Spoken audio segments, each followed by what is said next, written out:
I am back. It's been a little bit since I've logged into this character, and I've actually been kind of looking forward to continuing the storyline. Last time I streamed, I basically just did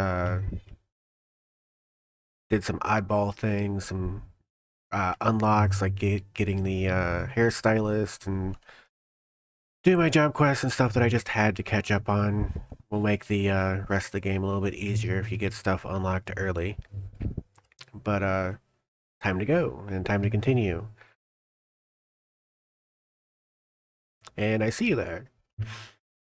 Alright, so should I just go straight to the storyline or should I do a leveling roulette first? So storyline or dungeon first? What you want to see?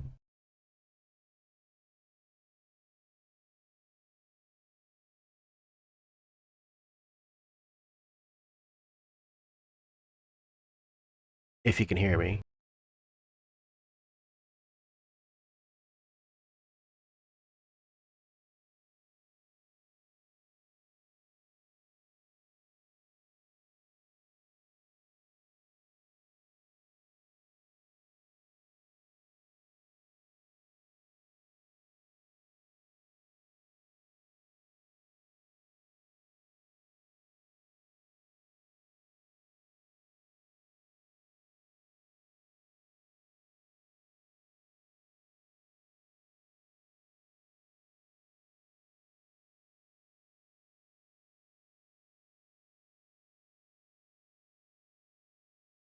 Okay, I was asking if you wanted me to go straight for story or do a dungeon first.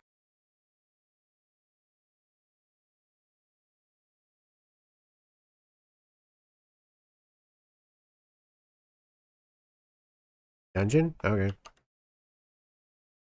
Alright, let's get a leveling roulette going. 13-minute wait time, huh? Might be worth doing some story too.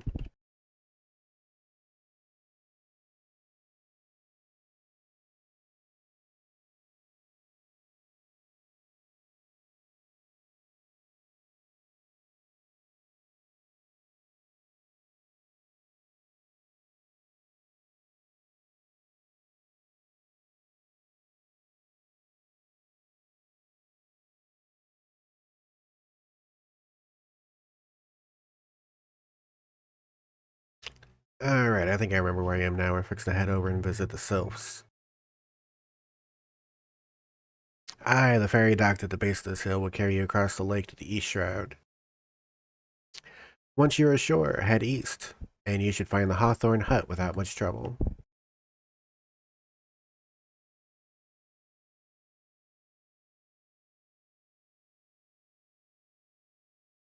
Pretty sure I can just teleport there. Yep.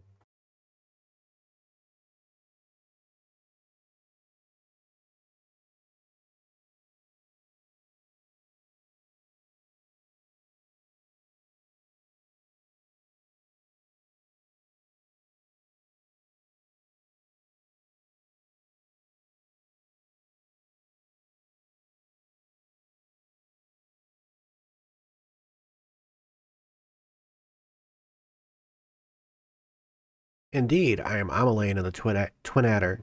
I understand you're here to learn of the sylphs, yes? For all their whimsy, they are a wary lot, particularly since the Empire has come to the Shroud. Earn their trust, however, and they're as friendly as any folk. They have their quirks, but so do we all, no? Would you know more, you do well to speak with the master of this hut, Rolf. He's forgotten more about the sylphs than I'll ever know.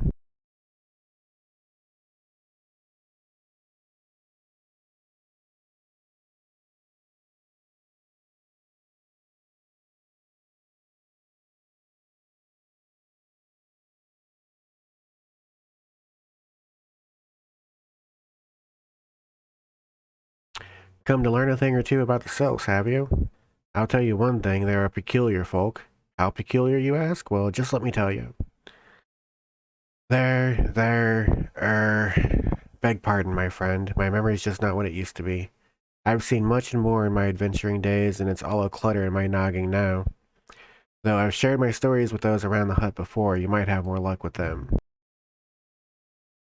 Dude, I ain't got time for your amnesia. Come on. The selves, yes, father's told me his story plenty of times. What I've always found most captivating is how their concept of etiquette is almost completely alien to our own.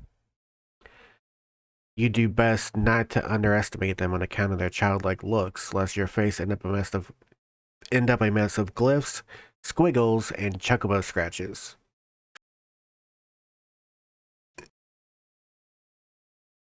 So cover the face. Got it.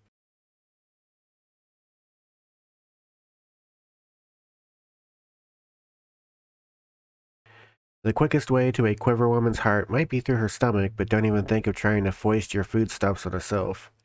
They sustain themselves simply by bathing in the sun, or so Rolf once told me.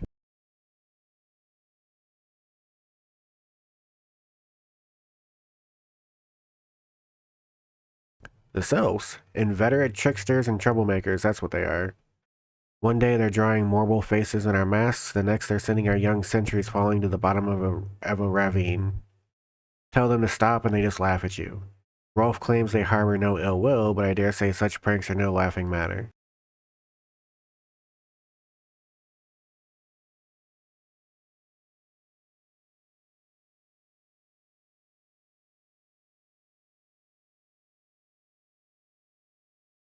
Oh, of course, of course. Hearing your stories, well, my stories, has brought the memories flooding back to me. I feel like dancing. You just shut up and talk. Yes, nothing brings people quite together quite like a little toe tapping. A sylph told me long ago that dancing is a time-honored greeting among their kind. You do well to remember this, and it may just help win the favor of our forest friends.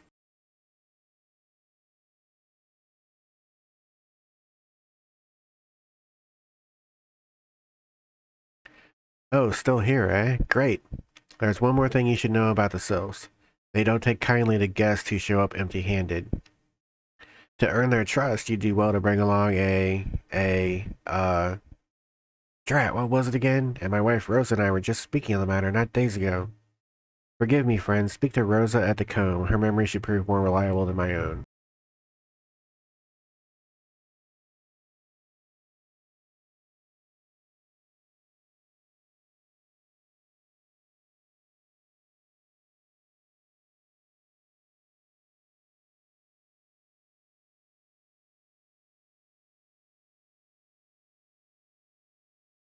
You know you're scratching the bottom of the barrel quest-wise when in order to just create more quests, you have to use amnesia. Like, oh, we need a reason to delay this person. I know, let's make this guy super forgetful.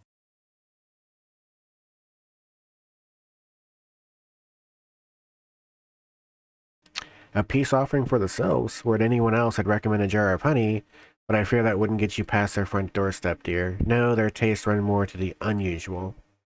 Are you perchance familiar with milkroot? That's what we call the root of that most fiendish seedkin, the ochu. When chewed, it exudes a cloudy liquid that's said to induce curious visions in the imbiber. You'd not catch me dead trying the stuff, but the sylphs seem to enjoy it to no end. I've not seen an ochu around the comb in quite some time, but I did encounter a suspicious clump of grass the other day. Were you to stimulate it somehow with some of this amber syrup, for example, you might be surprised at what comes out. Good luck.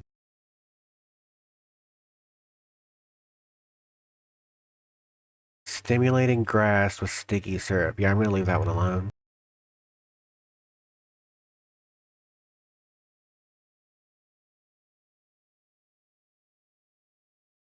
Bad fat cat.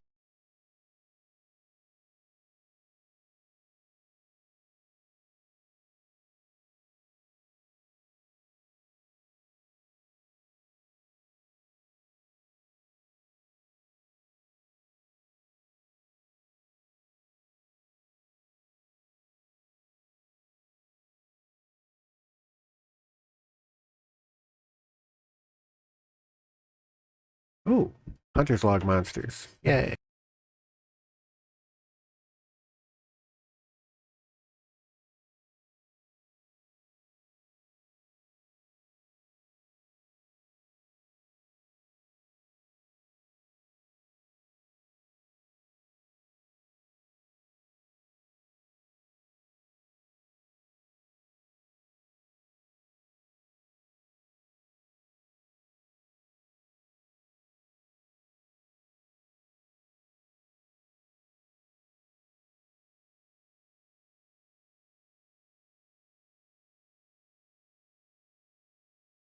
So yeah, level 20 quest level, level 34 character level. This game does not lack for XP given.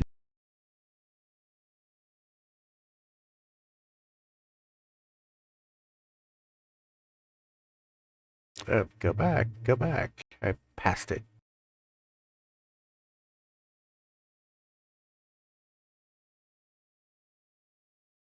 It'll be nice once I get flight. That's not going to be for a while, though.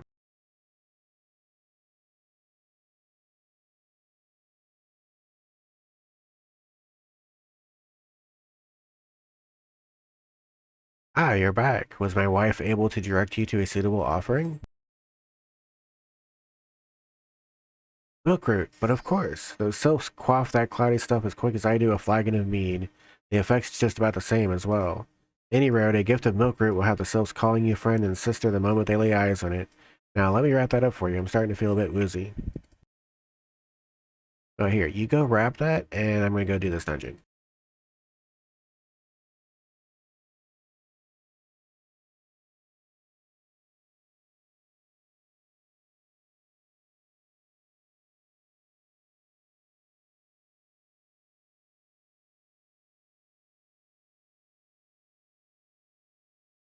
And of course, it's Satasha.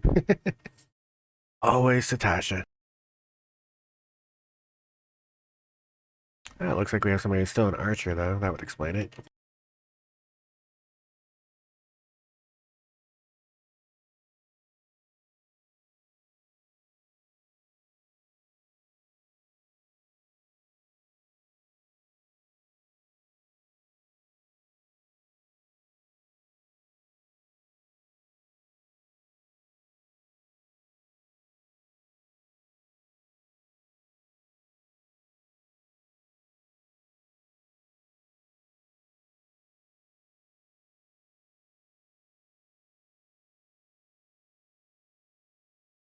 Green.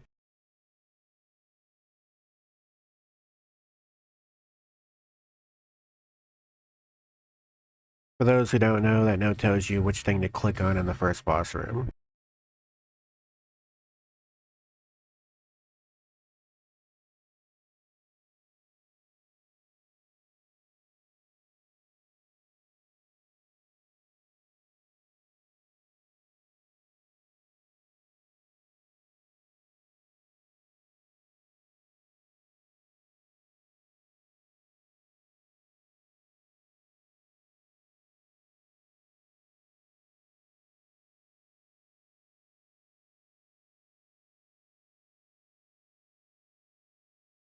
Oh, that's either an alt or she spent a lot of money on glam already.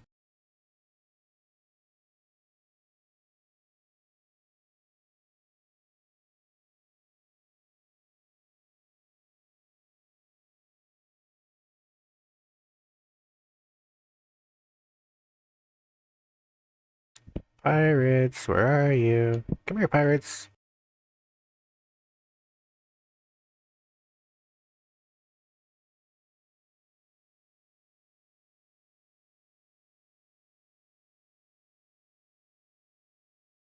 Ah, dang it. Open back up. There you go.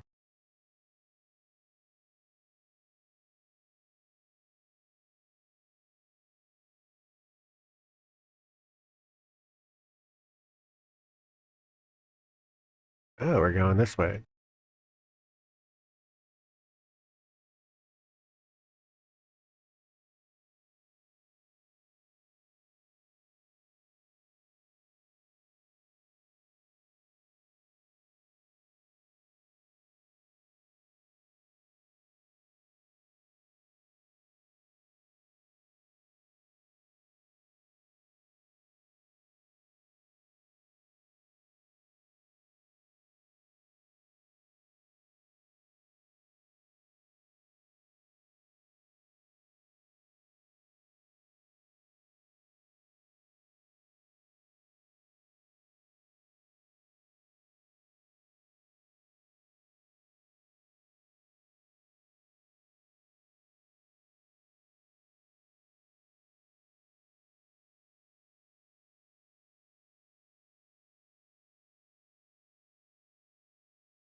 Well, things. I'm working on it.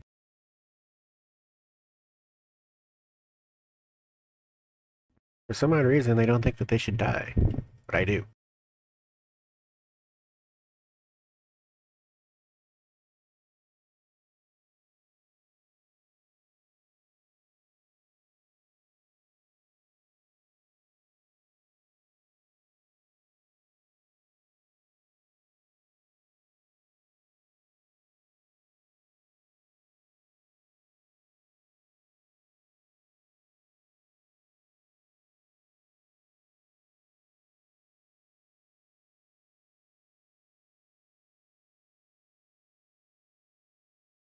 And here's the green thing to click on.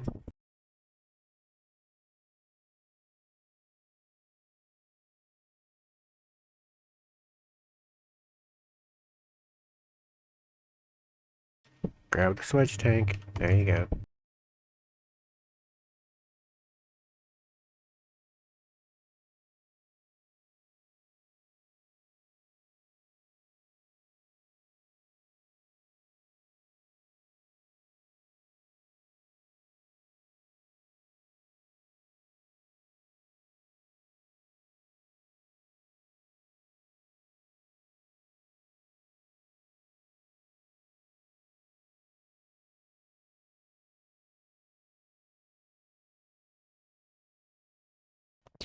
Kitty died.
Oh look, the guy who ran away. Let's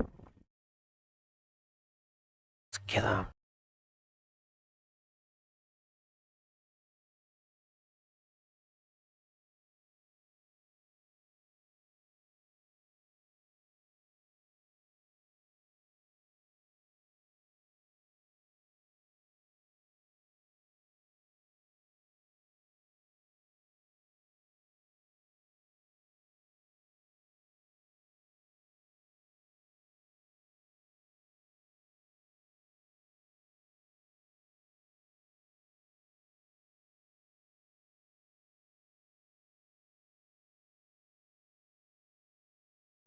He sicked his dogs on us. How cute.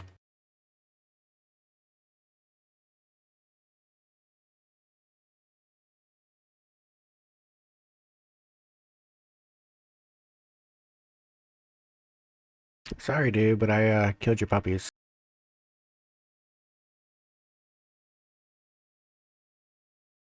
He's gonna die tired. Yep.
I mean, a little bit over a whole level.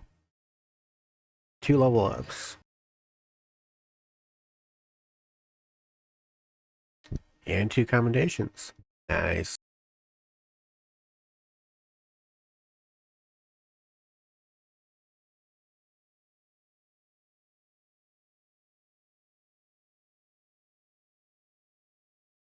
I've taken the liberty of wrapping your milk root well and good. This should keep it nice and fresh, not to mention spare you from that god's awful stench. The sylphs love the stuff, but me, I'd rather bury my nose in chocobo dung. I dare say the reek even rivals the breath of the moorbowl that put an end to my adventuring days. But I can tell you that story another time. You've more important matters to attend to today, yes? The sylphs are an eccentric bunch, but I've shared their company enough to know that they're kind at heart. They'll not shun one whose intentions are true. May your parley be a fruitful one, friend, and do stop by on your return. There's a flagon of full flower mead with your name on it if you'd regale me with your adventuring tales. Ah, and before I forget, don't go traipsing off just yet. Ameline here would have a word with you. Travel in safety, friend, and do pass along my regards to the winged ones.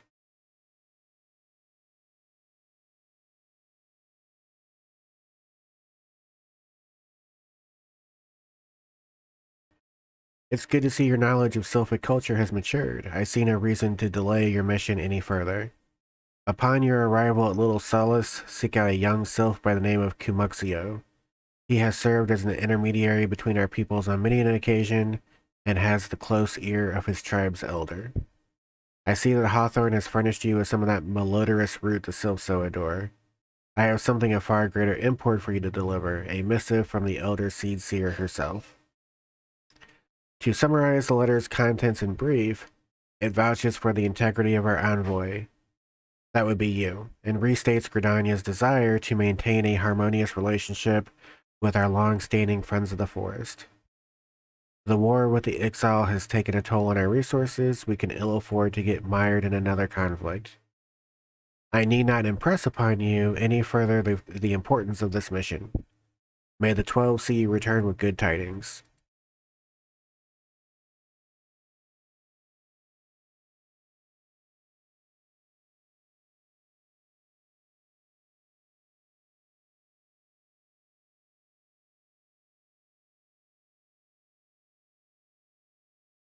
And off we go.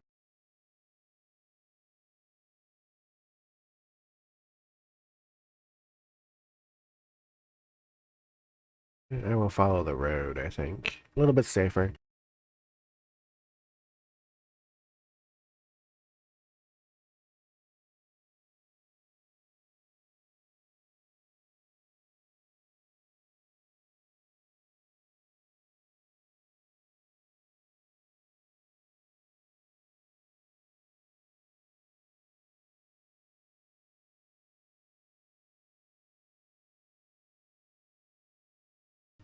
Walking one is not familiar to this one. This one does not trust strange walking ones. Strange dancing ones might be a different story, but this one expects no such thing. Walking one should go home and leave this one be.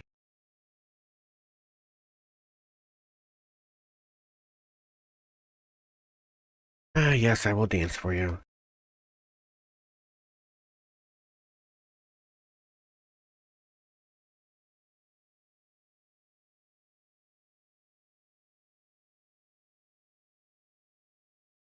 This one would welcome walking one who moves like these ones. If walking one would talk to this one will answer. This one is a busy one, so walking one should speak with quick tongue. Walking one would bring gift to this one. Walking one is most kind. Walking one brings milkroot. Milkroot fills this one with great joy. This one gives thanks. Gives many, many thanks.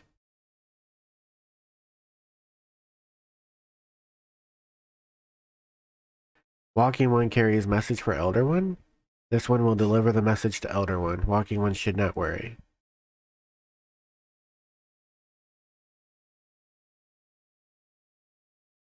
Hello there. We're envoys from Gridania, and we're here to treat with your people. Aye, we came to pay our respects to your elder and to learn from him more of your Lord Ramu. Stalkers. Oh, stalkers, yep. Who are these ones? These walking ones came from Gridania? Walking one became a dancing one and brought milkroot, but walking one tricks this one. This one does not like tricks. This one will speak no more. Elder one is busy. Walking one should go home. Go home, you say? But the sylphs of Little Solace have always welcomed Gridanian envoys with open wings. The letter carried by Kuroka here is an oath of peace penned by the elder seedseer herself. Still you would refuse us? This one's reasons are no business of walking ones. Elder one has no words for Gridania. Walking ones waste everyone's time. These are the sylphs. Well, I never turned away at the gates. Whatever did we do to deserve such a rude welcome? Was Kuroka's jig insufficiently jiggy? Why is that a sentence? Really, why is that a sentence? I'm as baffled as you, but something tells me recent events have our erstwhile fluttery friends feeling uncommonly wary. It would seem we've no choice but to ask around and see how we might earn their trust.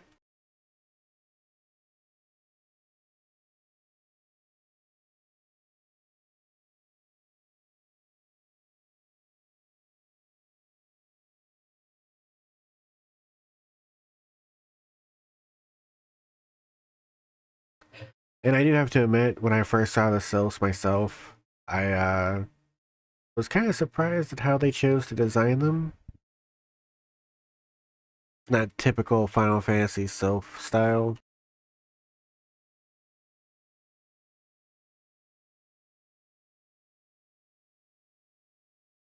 Say, Kuroka, are you in the mood for dancing? That's right, dancing. You went through all that trouble to learn the sylph's traditional greeting, but you've greeted hardly any of them. Why, if I were a sylph, I'd be beside myself with delight to see an adventurer expressing an interest in my culture. Me? Of course I'd be happy to join. Ow, ow, there go those bloody leg cramps of mine acting up again. You're useless, Ida. Useless.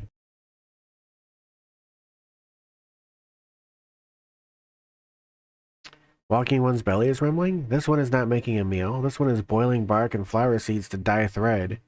Color must be jolly, and so must greet making.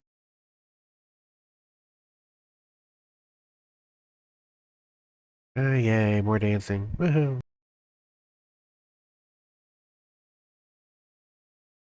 Oh, Walking One knows Jolly Dance. Jolly Dance fills this one with good cheer. Let these two be friends.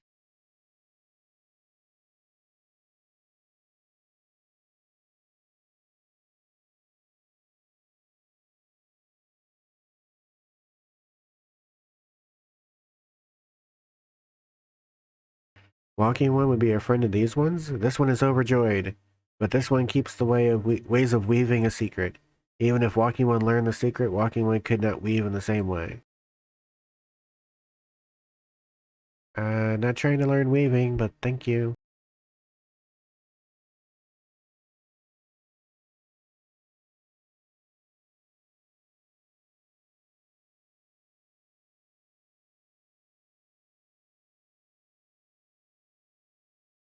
Walking One is a friend of these ones.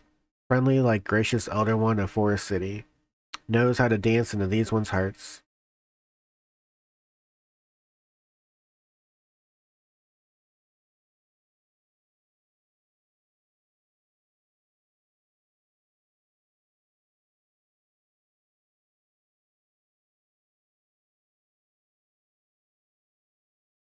Kuroko, would you like to hear the good news or the better news? The good news is that your lovely dancing has brought smiles and high spirits to all of Little Solace. The better news, why I've thoroughly recovered from those accursed leg cramps.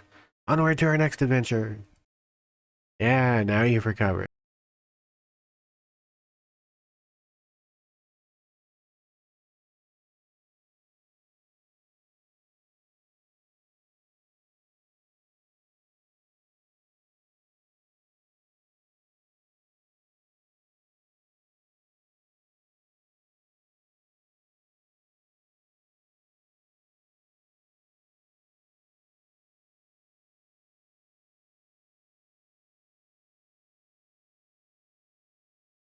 Kuroka, as an adventurer, you're no stranger to helping distressed folk, I'd wager. Tales of good deeds are quick to spread. The adventurer who comes to the aid of the local populace can go from stranger to hero overnight. No doubt you see what I'm getting at. The sylphs who make their home in Little Solace do so having been driven from their woodland home. Surely they have had their fair share of troubles. Seek out troubled sylphs and see what might be done to ease their worries. A sound plan, would you not say? Yes, Ida is definitely a Dave. That said, the sylphs are not known to share their worries with outsiders. You would be better off inquiring with the Here I'm Media of the Gridanians who reside here. She is most likely to be privy to the sylph's troubles. What kind of name is Amedia? Whatever. Praise be to the elementals. I cannot express how happy I am to see an adventurer with a truly gentle heart. The sylphs of Little Solace are sorely in need of aid. Pray hear me out. So, get to it. Being a temporary settlement, Little Solace wants for amenities, not least a stout set of defenses. Consequently, beasts from moms around are free to wander in and terrorize the hapless. The Zizgorlins and Gall gnats that roam these parts are especially troublesome, but slaying one of each should serve as a warning to the rest. Furthermore, perhaps you could gather 3 brownie bushes as well. They play an important role in silviculture. I do not claim to know the details, and what with such feral beasts prowling the forest, they are not easily come by. When you are done with the deeds, seek out Kamuxio. He is slow to warm to outsiders, but your good intentions will not be lost on him. My own experience speaks to this.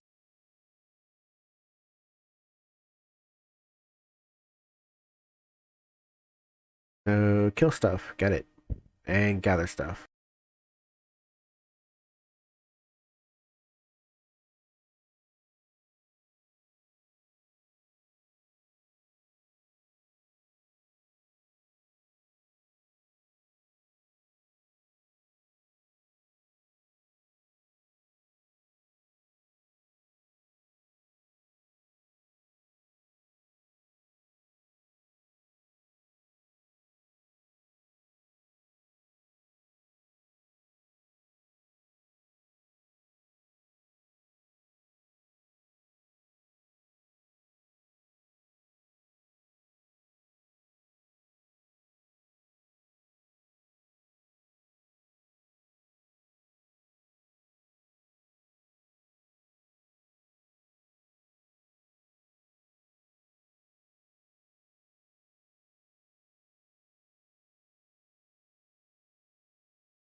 Dancing One is still here? Dancing One can dance all night. This one's trust is not so easily earned.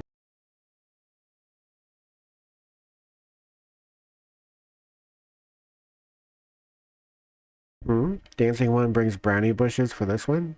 This one can dye thread once more. This one is pleased. Dancing One kills Bitey Buzzy One?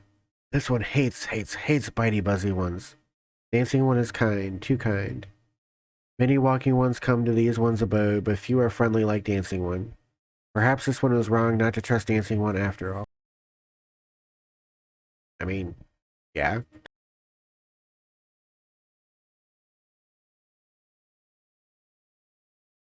This one asked Dancing One for forgiveness. These ones have many troubles since walking ones last came to our abode. This one must be careful, always careful. But Dancing One is not like the other walking ones. This one can trust Dancing One. This one would ask Dancing One for help. Strange walking ones with bodies of steel came to the home of these ones. This one thinks steel ones came from the Empire. Where Empire goes, many living ones become dead ones. Trees fall and bushes burn. These ones' home is in danger. Danger! This one begs of Dancing One to help this one no more. Dancing One is friends with these ones and walking ones, yes? Dancing One must speak to these ones here and walking ones in Hut House and find out more. This one has bad feeling. This one fears steel ones are after something, but this one should speak no more. Go, Dancing One. This one depends on kindness of Dancing One.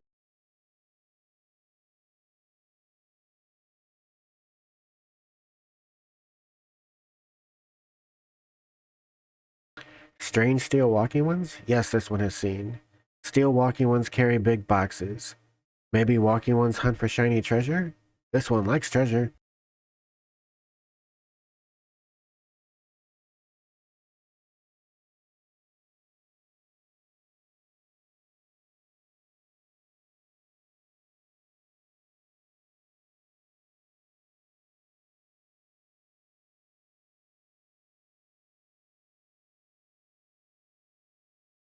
Shush, shush, this one says. Steel walking ones are scary, like touched ones. This one hates scary, and scary ones have scary friends.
Fearsome types clad head to toe in steel, you say?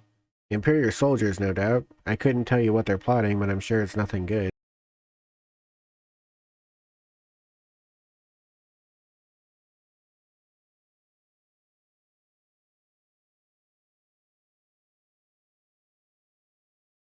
Men clad in strange armor? Why, now that you mention it, I did see some suspicious types of late.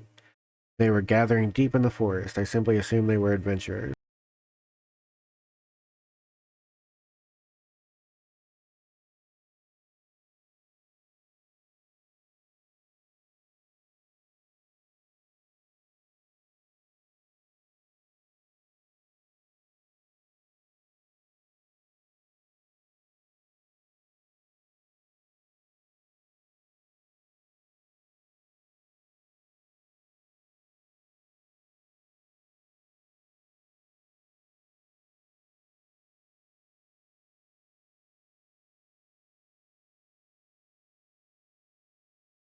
This one is happy to see Dancing One return. What did Dancing One learn? This one sees steel walking ones come from Empire, carry boxes, and go walking deep, deep through trees. As this one thought, steel walking ones are up to nasty, no good things. This one knows forest well. Steel walking ones try to hide, but this one will find them. This one would borrow Dancing One's map. This one makes mark right here. This is where steel ones hide. This one knows. Dancing One will go look for steel ones, yes?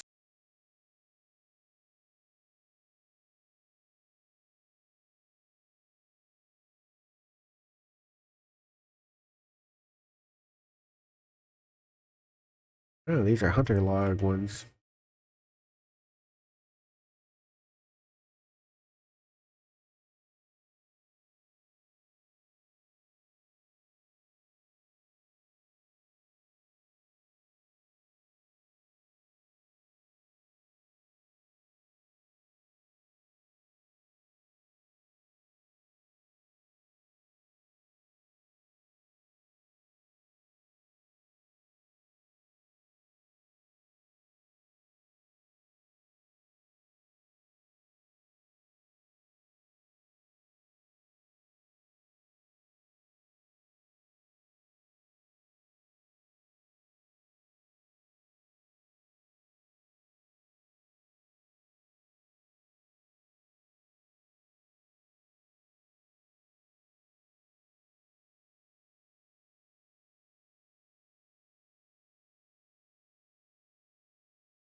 Dancing one is back. This one breathes sigh of relief.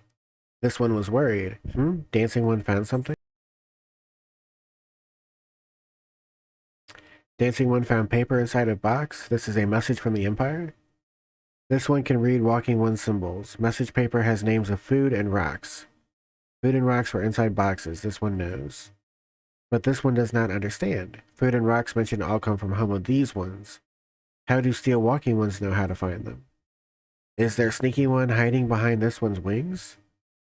Snooping one selling secrets to steel walking ones? This one fears for this one's home, but dancing one has helped this one much today. Dancing one must promise to always be friend to these ones.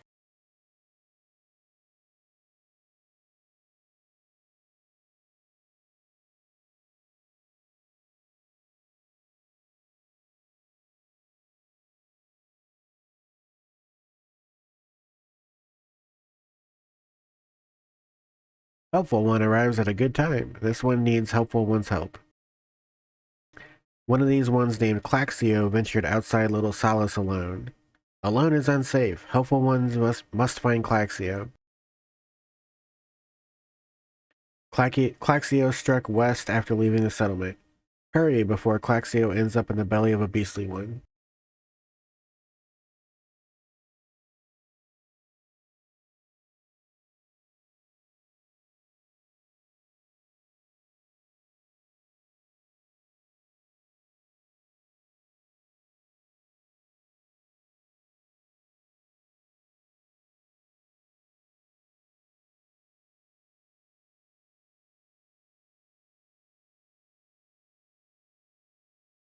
What? Walking one wants this one to return to Little Solace? Don't make this one laugh. This one is weary of living with those who are not these ones. This one wants to be alone. These ones rely on walking ones for everything, no better than those ones that summon a primal one. Small wonder this one chose to leave. This one thought that this is a likely place to build a home. But then Meddling One arrives, forces this one to go deeper into the forest. Meddling One is forbidden from following this one. Away with Meddling One.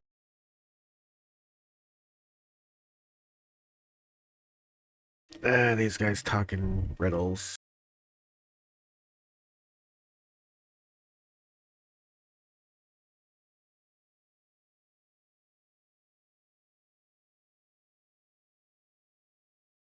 What? Claxio refused to return to these ones and went deeper into the forest?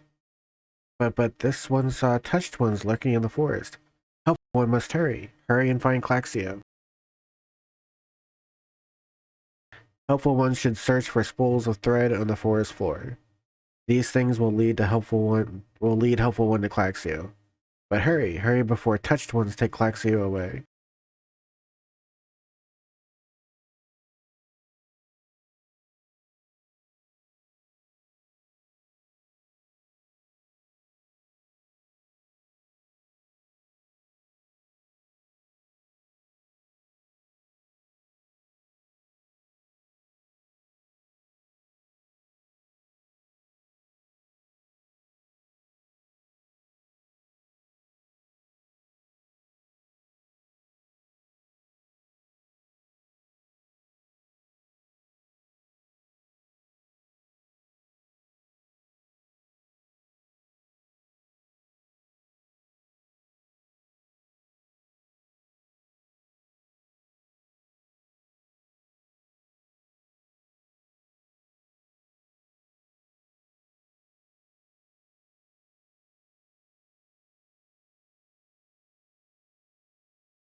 Meddling One is back. This one told Meddling One to be gone. Tell Kamuxio that this one will never go back. Never.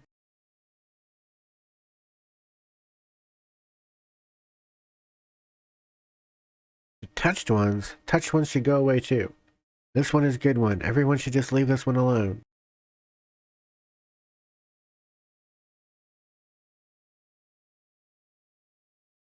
Be on guard, Kuroka. These sylphs have been tempered, brought under the thrall of the primal Ramu. Akin to the Amalja tempered by Ifrit, these sylphs exist only to serve their deity. No, not answer the words, only steal. I take no pleasure in this, but it must be done.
No, what the hell are you?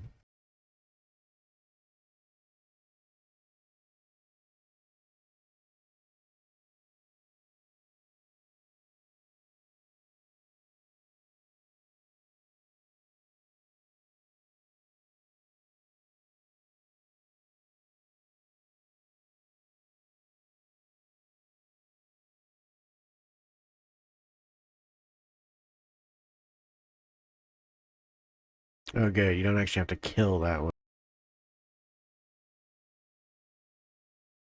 This one is safe? This one was so scared. Claxio, this one has been worried. So very worried. Is Claxio unharmed? Still in possession of wits? Kakamuxio? And meddling one as well? Why are these two here? These two came to rescue Claxio. That Claxio is safe fills this one with joy. Camuxio, forgive this one. This one did not mean to run away from little Solace. This one was just afraid. These ones who live at Little Solace were changing, becoming friendly with other ones. This one feared that these ones were forgetting who these ones are, like touched ones did. But this one was wrong. This one can see that now. Meddling, helpful one. This one is grateful. This one will return to Little Solace to be with Camuxio and friendly ones.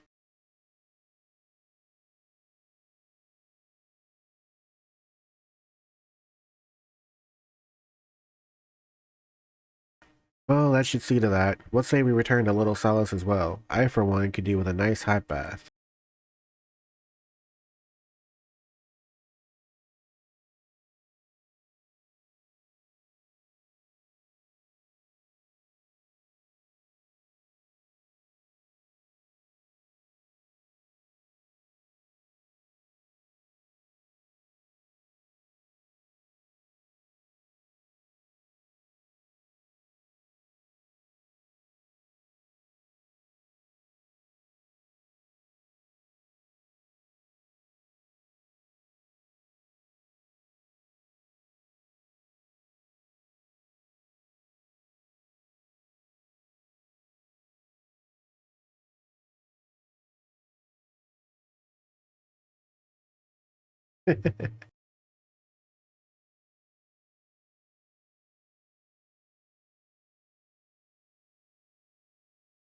I'll take one later.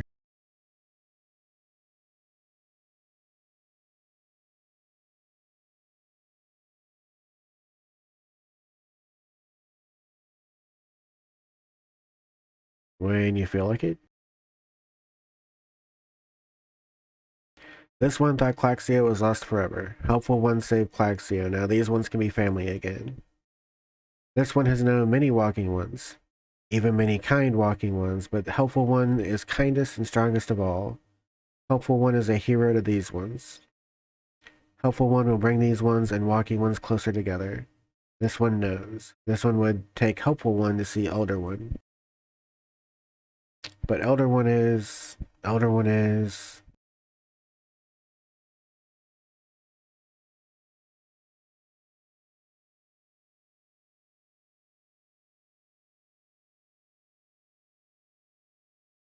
This one must ask kind one's forgiveness. This one made a promise to take kind one to see elder one, yes? But this one cannot. This one cannot because elder one is not here. Elder One is not anywhere. Elder One went in the forest yesterday, but has not come back. This one is worried. Elder One often goes in the forest, but never for this long. Kind One will help find Elder One, yes? Near where Elder One disappeared is the home of a walking one named Buscaron. Buscaron may know what happened to Elder One. This one would talk to Buscaron, but walking ones do not always trust these ones. Would Kind One talk to Buscaron for this one?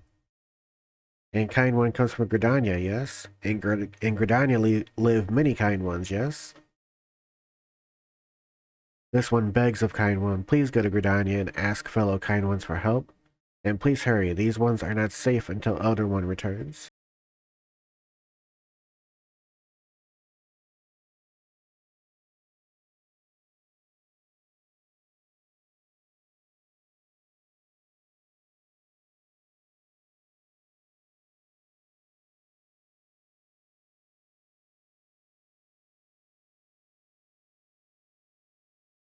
I forgot that the second half of this takes you down to South Stroud.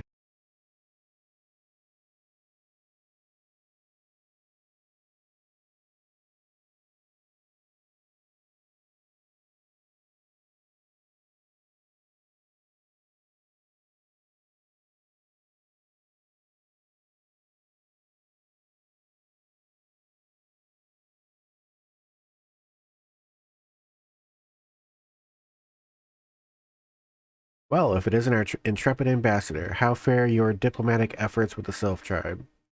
Their elder's gone missing, you say? Why, if he were to end up in the hands of the Tempered Ones, we'd have a crisis on our hands. You can assure the Sylphs that my sharpest-eyed serpents will be on the lookout night and day. No stone must be left unturned. I would ask you to call upon Gia Molka at Bent Branch Meadows and deliver the message that the Wood Whalers are needed in the search effort.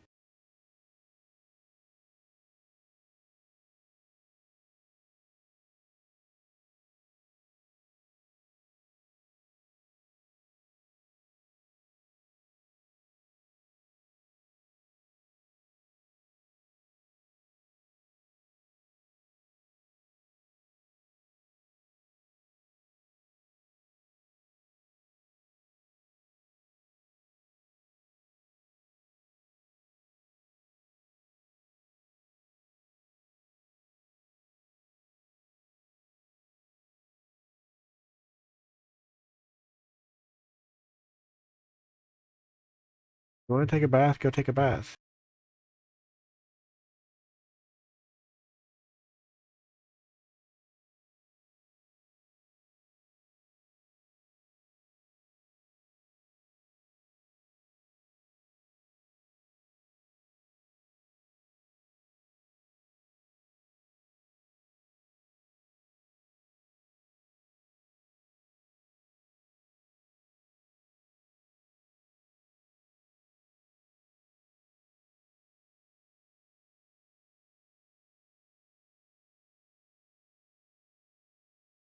Tall one be angry. What?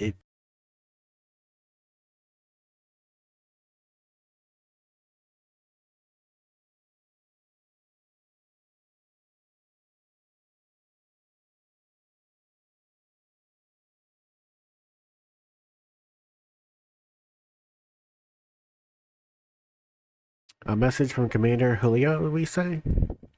The Sylph Elder has vanished. Worry not, friend. The Wood Whalers have eyes under every leaf, behind every branch. If the Elder is anywhere in these forests, we shall find him.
Did you just call me a tall one? Well met, adventurer. We have the finest grog and grub this side of... Eh? Not here to fill your belly, then? Ah, a hunger for news, is it? Aye, there's been talk of a sylph lurking hereabouts, but I couldn't rightly say if it be the elder you seek. Those woodland scamps all look alike. Short of painting one red and another one blue, most folk would struggle to tell the two of them apart. If you've the time, mayhap you could stay a while and see what the gods have in store. You never know, you might even stumble across a sylph elder yourself.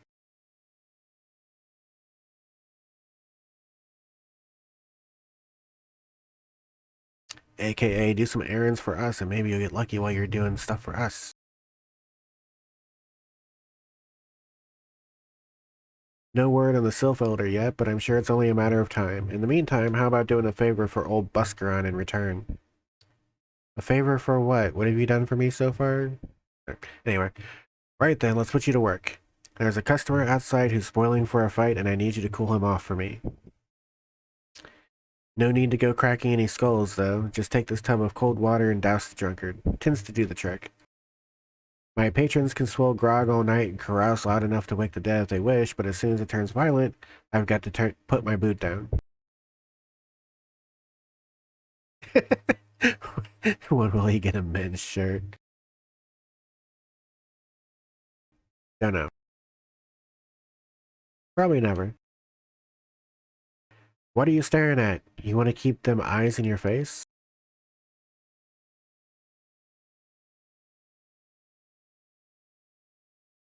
Ah, Nafika's teeth, that's cold. What do you mean no fighting? This is Duskwhite scum was... Yeah, I know the rules. That bastard gets to keep his skin, for now.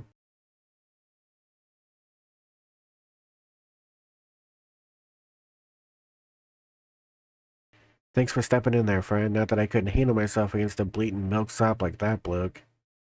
And I don't want to cause no trouble for Buscaron, you know, having to mop up blood and bits of teeth and the like.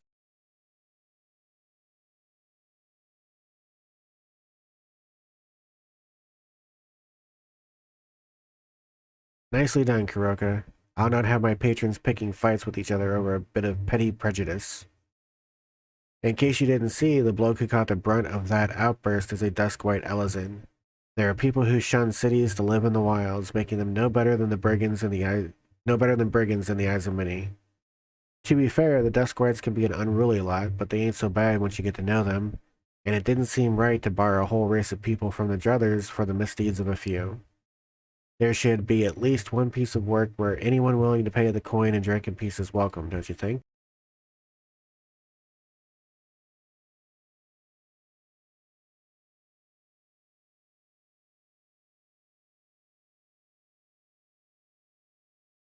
I appreciate all the good you've done for our patrons. If you aren't disinclined, I have a favor of my own to ask you. There's a Keykern friend of mine, you see, a name of Tetaroon, a good lad. It was right after the calamity that I came across him, fallen in the shroud. He nearly died in all the havoc, so I took him in and nursed him back to health best I could. He worked here at the Druthers for a spell after that. Got to talking about striking out on his own, he did, and not long after cast his lot with a merchant bound for Lanasia. Well, it just so happens I got to cleaning up around here and come across something of his, the scarlet earring. I know he was fond of the thing, but he must have just forgotten when he left. So I'd like to see that it gets to him. Can't say for sure where he ended up, but might be a friend of mine can. A Rogadan fellow named Banesing. You can find him on Hawker's Alley in Limsa Lamensa. He knows everything of the comings and goings of merchants there. Oh god, I forgot to set me on a traipse throughout Limsa. Shoot. Alright.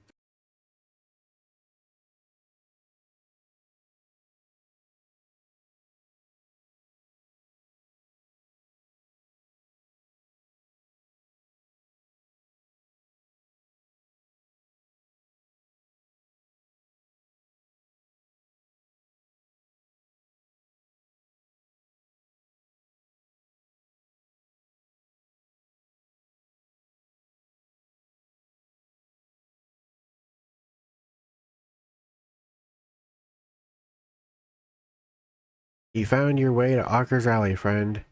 A keycurn what worked at the druthers? Aye, you speak of Tetaroon. Related to that Kilkurn bloke just over there by some blood or another. Two of them put in together and were making good coin, but old Tetaroon up and left Limsa not long ago. Couldn't say as to why or where. You're better off asking Kilkurn himself. He can be tight of lip, though, I warn ye. Best to take this chicken egg with ye. Little bastard loves the bloody things. Good to hear about old Bust, though. Sounds as though he ain't changed a bit. Just like him to send a venturer along. Too shy to come his own self. Gods, I've been striking with that fool.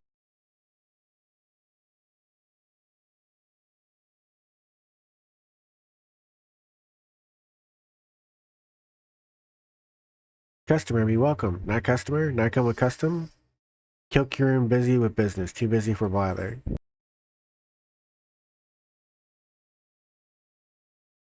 Chicken egg? Kilkurn love chicken egg. Love chicken egg more than love customer. Looking for Tetaroon? Tetaroon no here no more. Tetaroon leave Limsa. Tetaroon go look for Sparklies. Not working a trading post? Good trading post. Forget where trading post is. Weinberg no Tetaroon. Weinberg no trading post. Weinberg at ferry docks. You go to ferry docks. Kilkurun forget things. Weinberg remember things. You talk to Weinberg, not Kilkurun. Okay.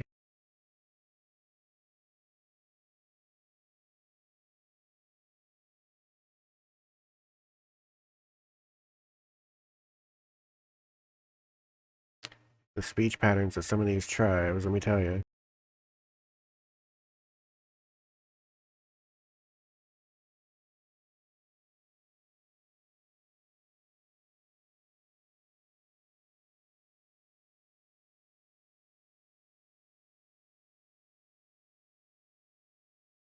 Tetaroon, I seen him. That is to say, I saw him.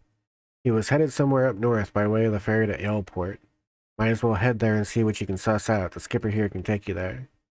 When ye arrive, I'd start by asking Outfoot. He's an old ham that knows a great deal about a great many things.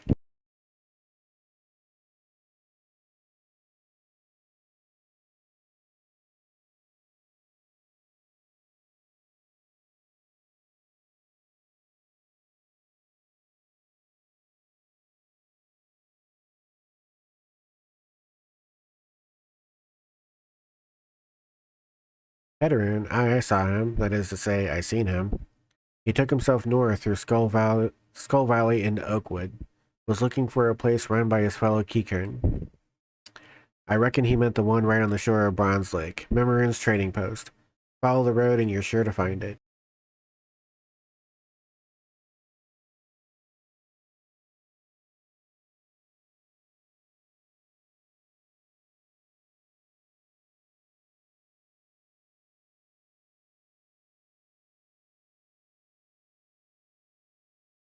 Yep, I was right. This takes you on a giant run through... Well, maybe not. I forgot there's actually a way there through Airport. Okay.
Customer, be welcome. Not customer? Not come with custom? Bring something for Teterin?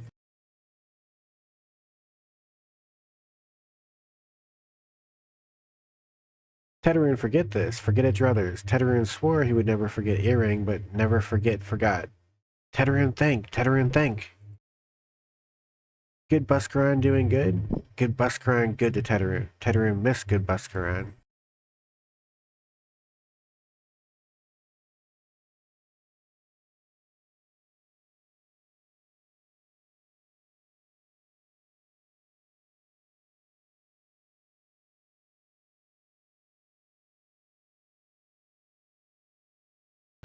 Good Buscaron help Teterin. Teterin dead without good Buscaron. Must give thankies.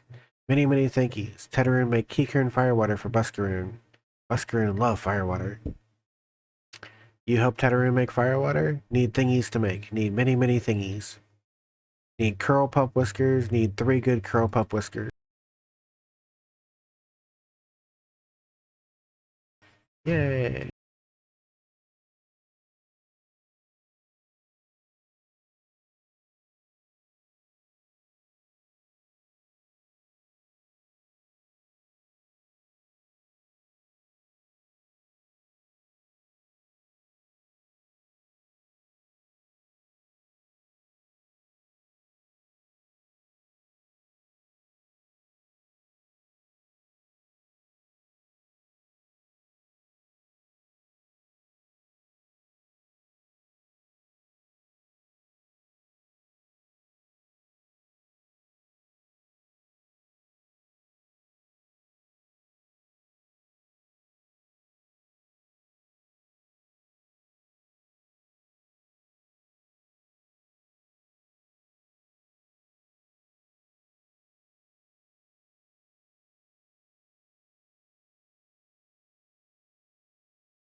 Teterin make firewater for Buscaron. You bring thingies Teterin needs? You brought all the thingies. Teterin make firewater now. Make good firewater for good Buscaron. Teterin start making good firewater. Take time, more good. You come back later.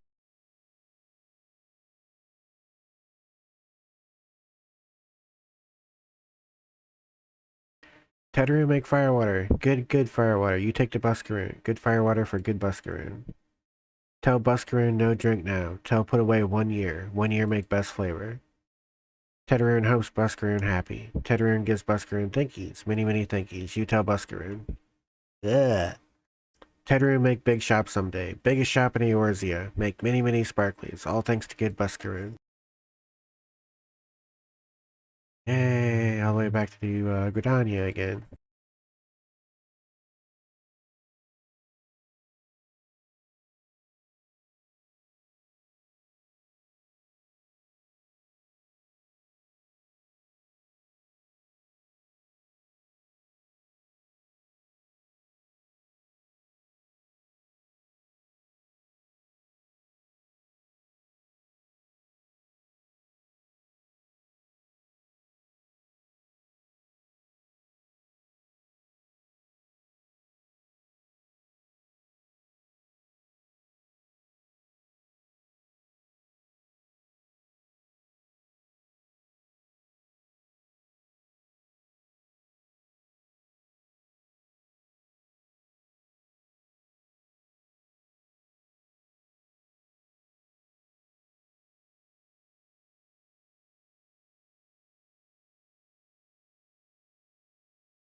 Ah, you've returned. Thank you for seeing Teteran's belongings to him.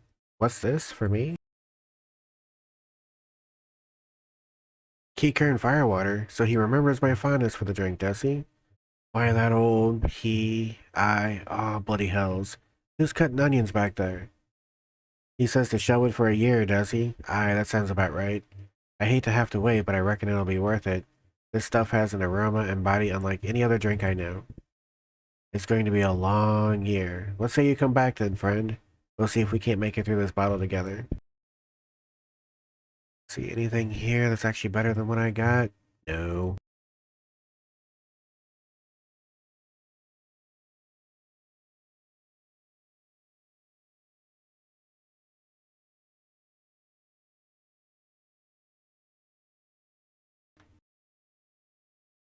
There was word while you were away. Sylphs were seen in the woods, but near no lands of their own. No, this was a place near to here, a place we've never known a sylph to come. Something must have given them cause to venture this far, more than like the missing sylph elders among them. Here, I've marked the tract where they were sighted on your map. Go see if there's anything to be seen.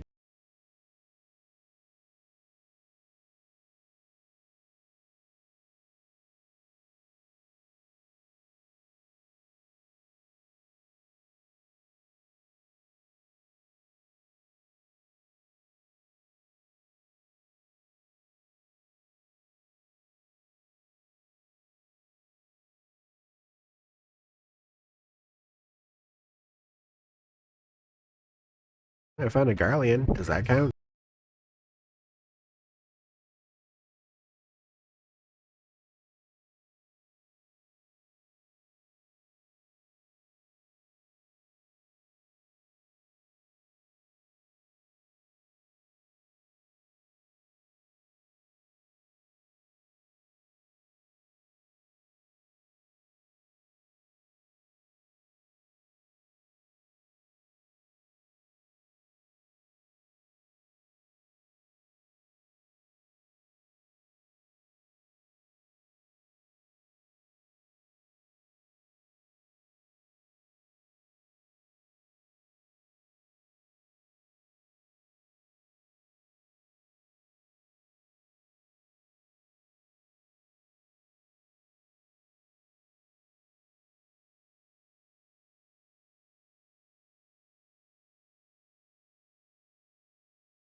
But since I'm so close, let's go over here and attune to the Aetherite so I don't have to drive down all the way from Bent Branch to get here.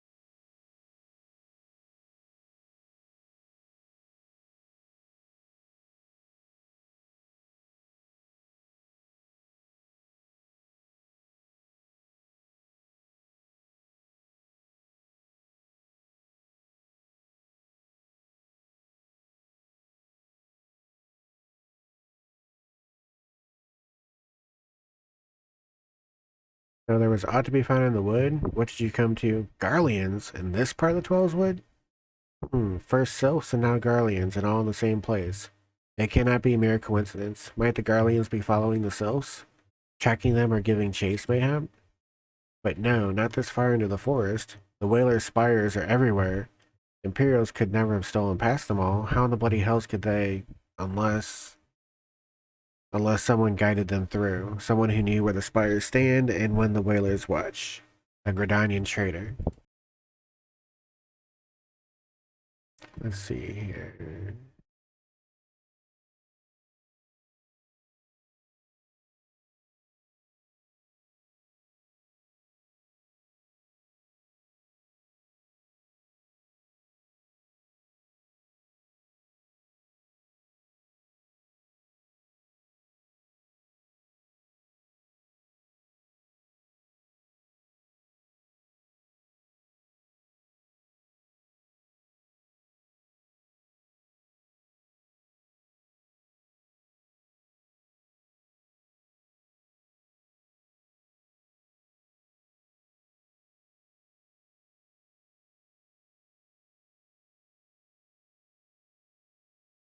I'm glad you've come, friend. There's something I want to talk to you about.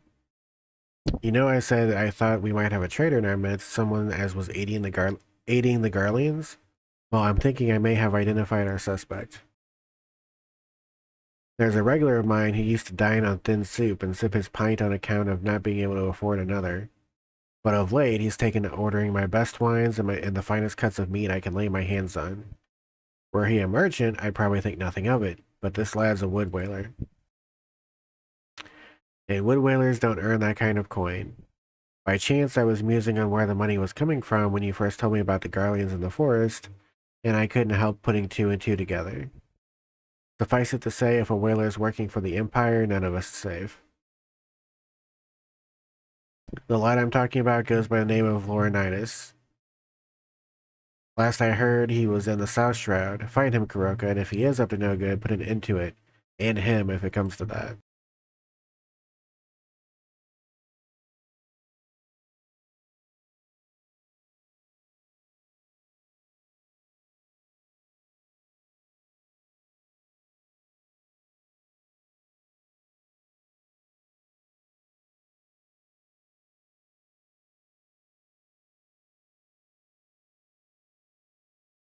Why not get a few hits in?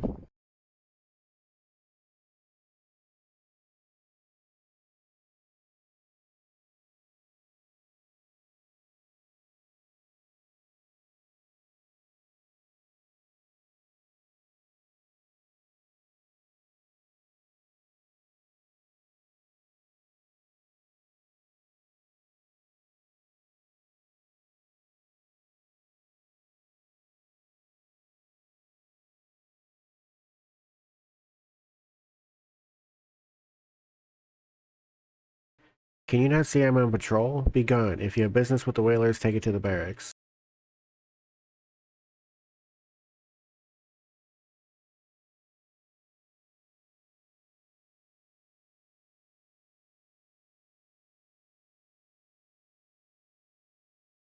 Not long now.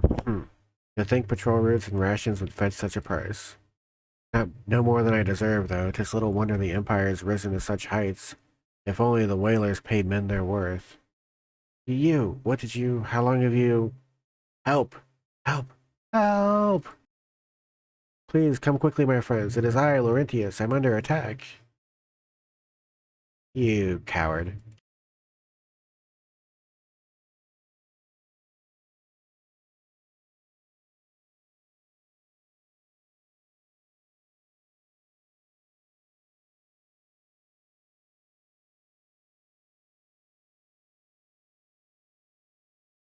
How did you just...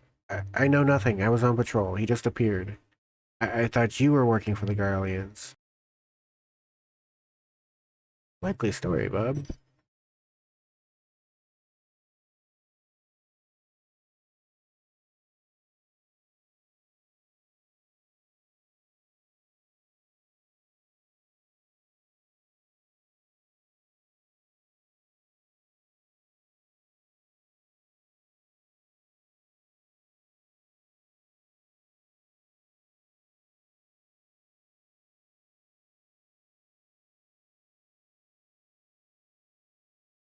How long do you mean to keep this up? What is it you imagine I've done? Enough! Enough, I say!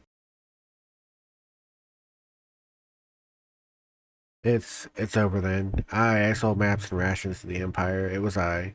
I meant no harm. I only wanted the coin. The whalers are good, strong. I was proud to join their ranks. Am proud.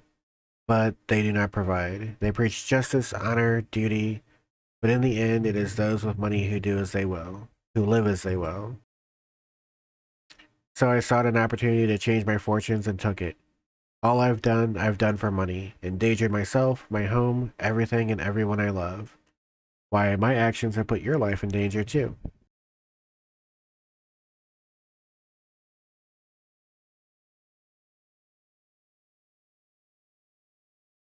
Though you do not yet realize how much. Bloody idiot, did you imagine that you had cornered me? It is not I who has cornered. Garleans, I brought the Makoti bitch. That's not nice.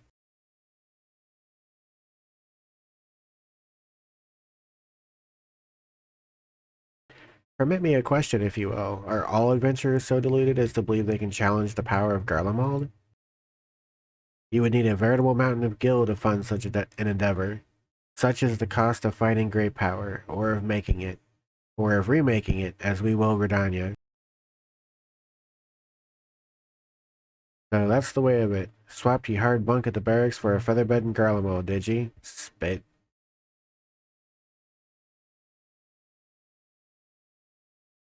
You there, Makoti. You staying here at old Busquish, no? Then you don't stand alone.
How? How has it come to this?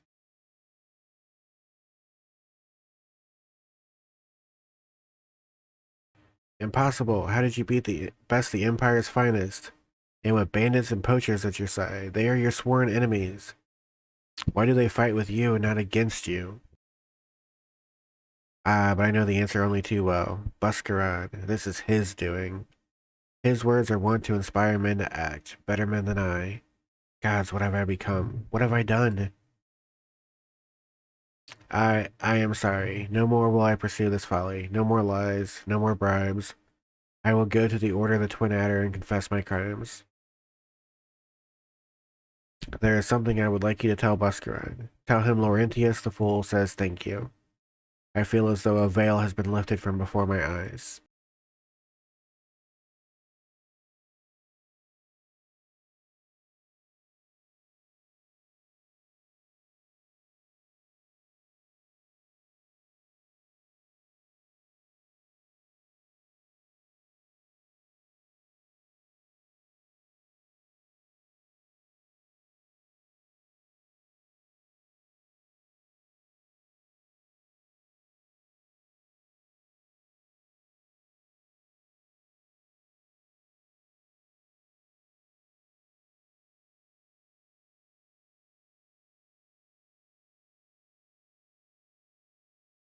Laurentius confessed to his crimes. I just had word from the Twin Adder. Seems he marched straight into the nest and gave himself up. The lad's had quite a life, you know. His mother was killed by a brigand when he was only small. As a young man, he joined the whalers, hoping to spare his fellow Gridanians the misery he'd known growing up. Trouble is, protecting Gridania is too big of a job for one man, and he came to believe that he couldn't make a difference, that it was hopeless. There are few things more dangerous than desperation, and a man lost in the dark is easily drawn to the glimmer of coin. I reckon he thought that if he couldn't change the lot of his own fellow man, he might as well change his own. Thing is, he was making a difference, just not on his own. Somehow, he'd failed to grasp one simple truth. That those things we cannot do alone, we must do together. Eh? He asked you to think me, did he? Then there's good in him yet. I just hope them at the Adder's Nest are able to see it. What he's done ain't easy to forgive, but I'd like to think he'd be afforded a chance to make amends. But let us leave fates to the 12. I have other news for you, Kuroka. The Sylph Elder has been found.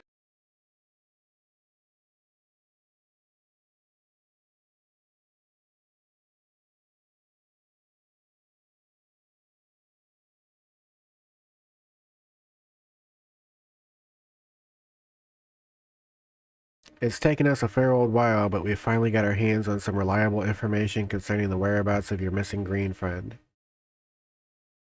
Ahem, his name is Frixio, and he is the eldest amongst the Sylphs of Little Solace. Long has he represented his kind in dialogue with the Gridanians. Yes, he's like a bridge between us and them, a small, leafy green bridge that we can't find at the moment. And bridges are no use if you don't know where they are. That's why it's so important that we find him. There's an abandoned dungeon called the Thousand Maws of Totorak here in the South Shroud. 'Twas by the entrance to the place that Frixia was seen, and not long ago neither. If you hurry, I reckon you'll find him. Walking ones, please help this one. This one needs help. Needs help to help Elder One. Poor Frixio. Poor Frixio. Whoa, whoa, whoa. Hold your chocobos. Take a deep breath and tell us what's wrong, nice and slow. Elder One went into Totorak, but has not returned. This one is worried. So very worried. And you're right to be. That place fair crawls with nasties waiting to make a meal of anyone daft enough to wander in. What in the seven hells was he thinking, entering that bloody death trap? Elder One had no choice. Imperial ones were chasing Elder One. Please, walking ones must help Elder One. Help Elder One now. The fates conspire against us. Forgive my pragmatism, but Frixio is our best hope of reaching an accord with the Sylphs. Were we to lose him, all our efforts thus far will have been for naught. I will tend to her wounds. Ida, make haste to the Adder's Nest and request assistance. Understood.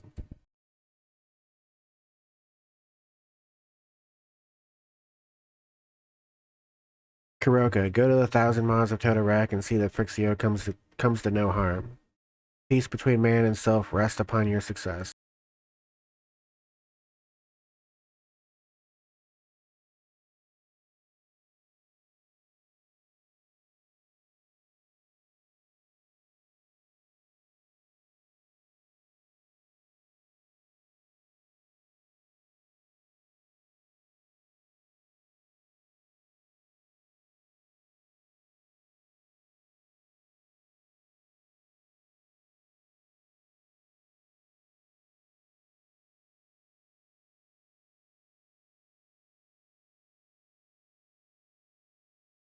By order of the Elder Seed Seer, the dungeon known as the 1,000 Miles of Totorak has been placed under the control of... What? The Sylph Elders inside? Are you sure of this? How in the Seven Hells did he manage to sneak by? God strike me down for being a blind fool. You must find the Sylph Elder before he falls prey to the fiends within. Entrance to Totorak is ordinarily restricted, but these are exceptional circumstances. Hurry, assemble a rescue party and enter as soon as you are ready.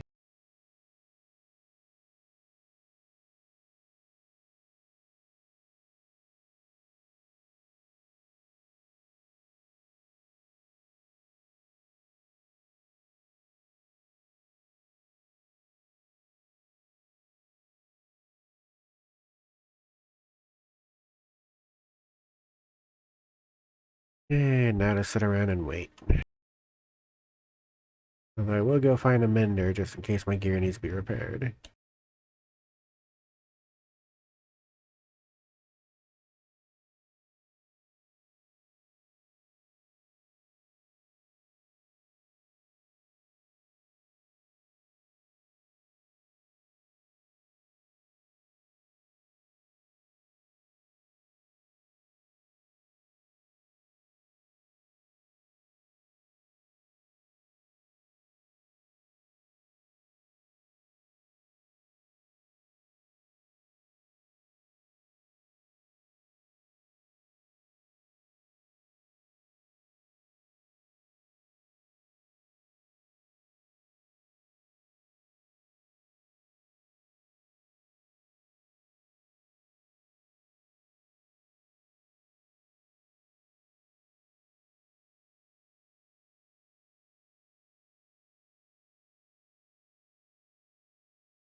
Oh, well, good. I had a quick queue for once.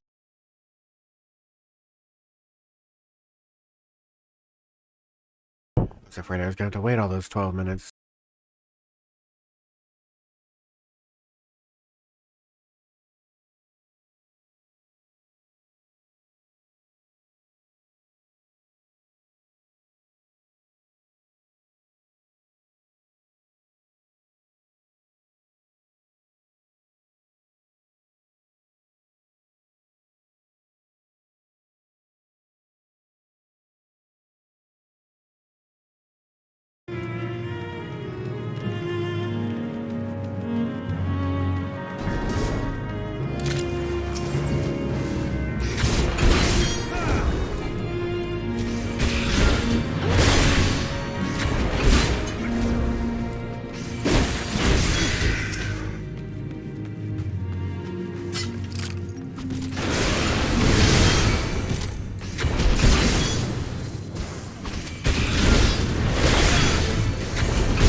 Not exactly fond of this dungeon, but we'll get through it.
Is everybody just gonna keep running right by the photo cells?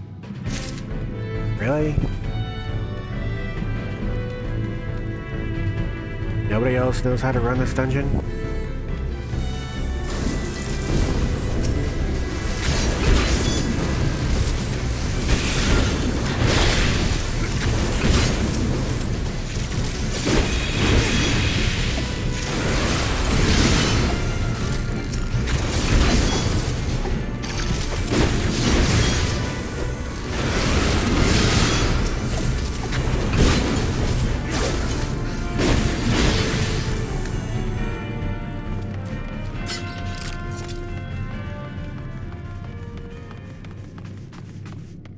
Oh, you're gonna grab that photo cell, are you?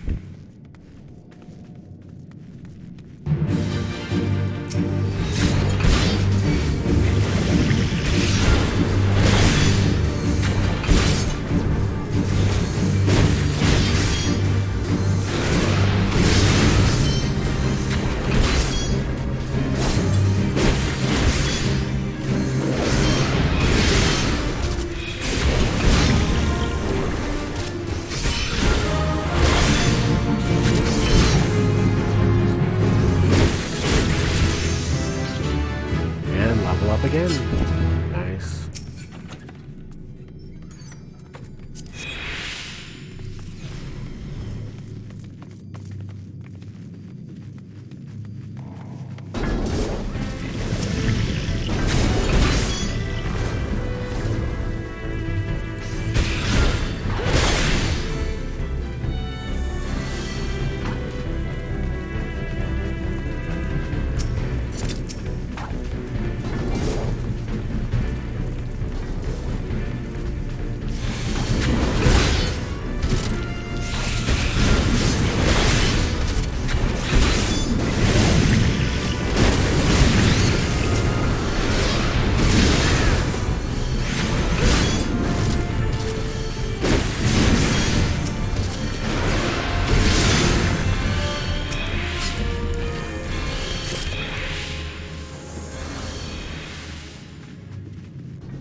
Well, the last few times I've been going through this dungeon with the sticky floors.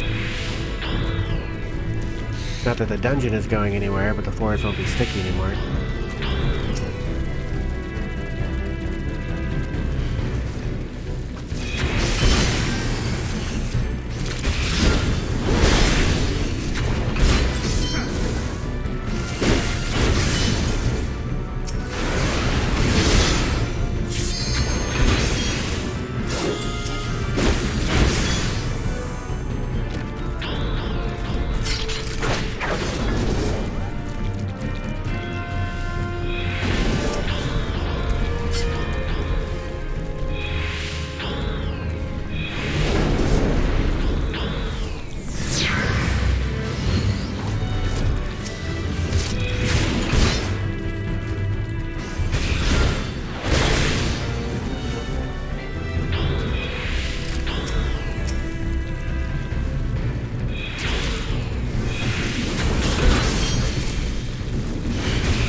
Darkness.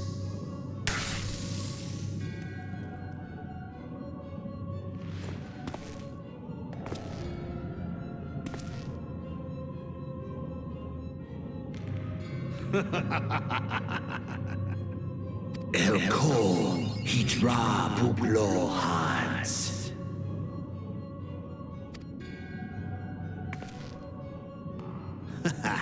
Seize that on Rajyadorn. Thagon Well Rogue. Tosan Opaiki. Mayhap I might if I deign to speak in my guest crude tongue. We meet at last.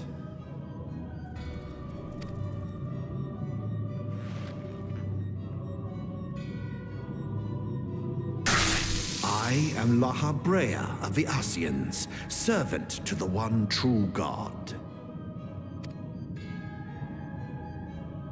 Yours is a most fantastical tale, truly absorbing. It is a tale to tell Eorzea's children before bedtime, and it will soon be dark, bringer of light. The Dark Minions.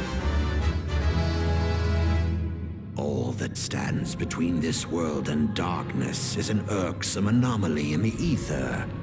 The echo. Yes, yours is a most fascinating tale. Alas, like all good tales, it must needs come to an end. But fear not.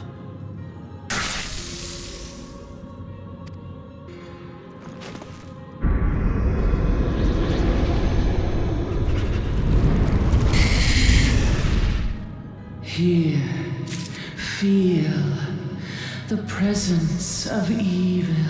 Yep, they did the whole boss fight without me. Oh well. For the end of your tale is but the beginning of another. The tale of the crystal's demise.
How was I unable to obtain that?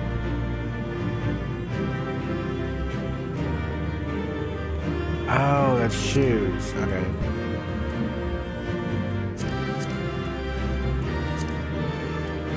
So I did have them already.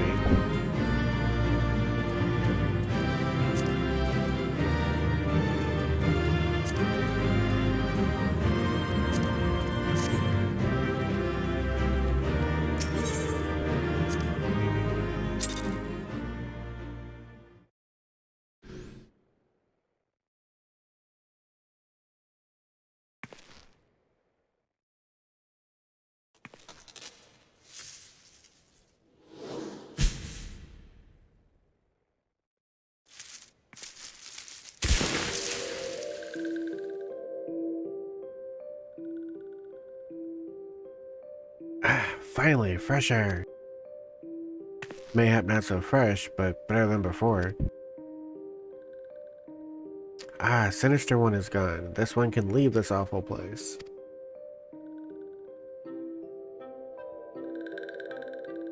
Woohoo!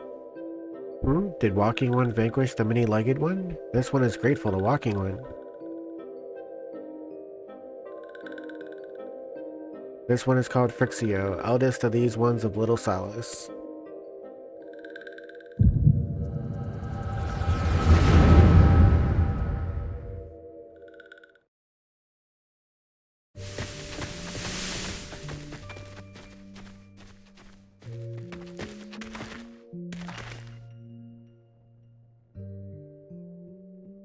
Alpha Squad reporting, sir. Nothing of note at Lark's call, sir. Understood. Return to Area 12. Damn it all, where is that accursed icon hiding?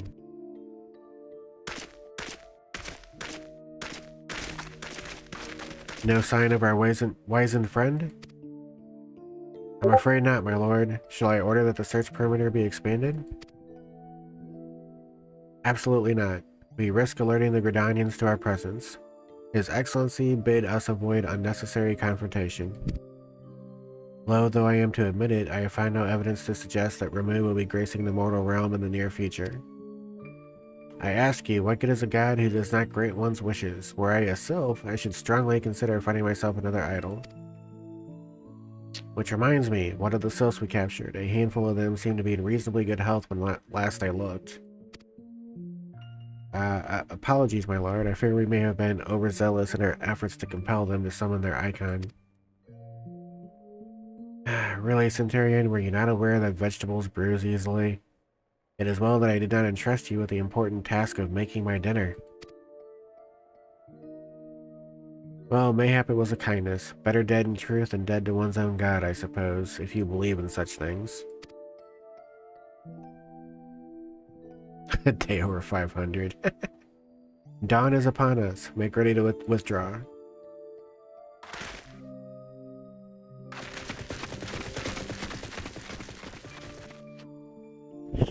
Useless. We are so close to completion I can fair taste it, but at this rate... No, I must be patient. Our efforts will bear fruit in due time. What was it you always said? Ah yes, though it mean bringing down the very heavens, who shall challenge the limits of possibility if not we? And that alone you are right, Garland. But your star is long fallen, while mine doth begin to rise. And it shall burn so bright that Lord Van Balsire's ultimate weapon will seem a mere candle beside it. Ha ha ha ha ha.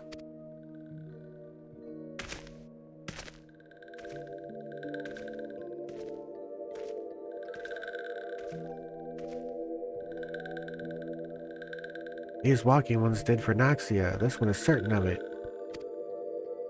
This one fears that other taken ones also suffered the same fate. This one is convinced. Walking ones have black hearts, seek only to harm these ones. Walking ones are not to be trusted. Now, Noraxia, do not pass judgment too hastily. Not all walking ones are alike. Though there are evil ones among the walking ones, there are good ones also.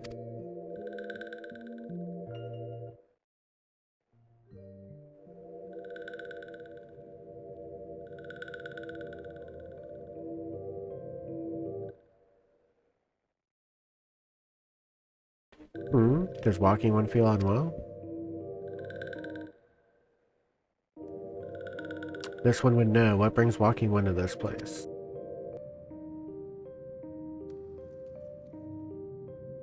Came to this one's rescue at Noraxia's bidding?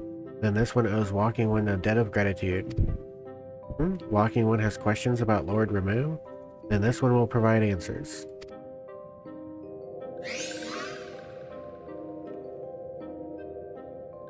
But first, let these ones quit this lightless place.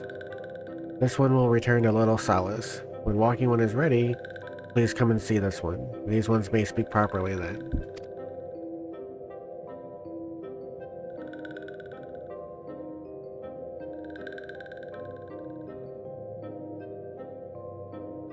Then it is settled. Let this one accompany walking one outside.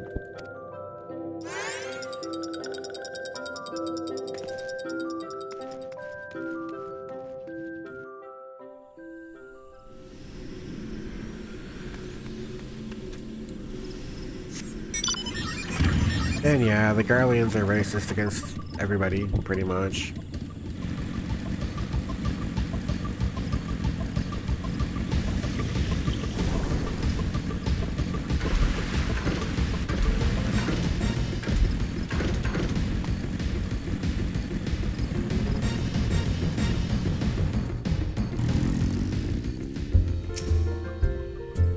Ah, you're back. Tell me the Sylph Elder as well.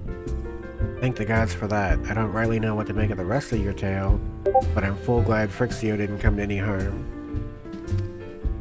Ah, but there I go tempting fate. Run over a little solace and secure us a peace with the sylphs before aught else befalls us, yes? Rest assured, I'll send word to our friends of Charlian and the Twin Adder both. You've done Gridania a great service this day, lass, and earned yourself a place of honor here at the Druthers in so doing. Be sure and come by whenever you feel like a drop of Keykern firewater.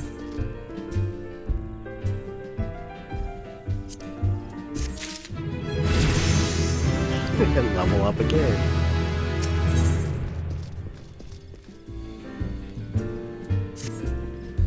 Say, friend, there's something I'd like to ask you to see delivered to the sylphs of Little Solace. This Izuma rose oil. It's a gift to celebrate the safe return of the tribe's elder, and a token of Gridania's desire to unite. The wood is not what it once was. The calamity changed the elementals, weakened them. Until their strength is returned, we must lend them ours to keep the wood safe. But ours alone will not be enough. We must have the strength of the sylphs as well. Only by working together and fighting together will we survive together, and the 12's wood with us. The gift I ask you to bear is a symbol of hope that both Gridanian and sylph alike will live to see the light beyond this darkness.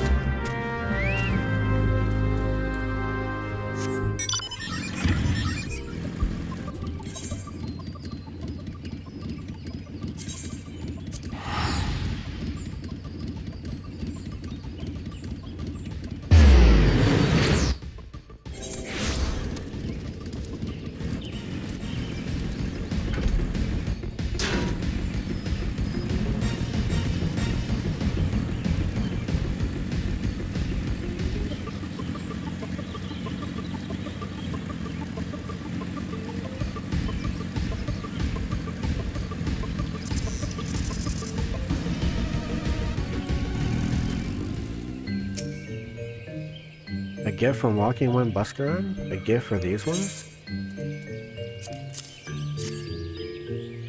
Such a lovely scent. This one has never smelled anything like this before. Walking One Buscaron and Adventuring One are very kind. Know that this one is deeply grateful. Many Walking Ones are scary. Many Walking Ones utter many lies and many deception. But this one is moved. Let all these ones be friends forever.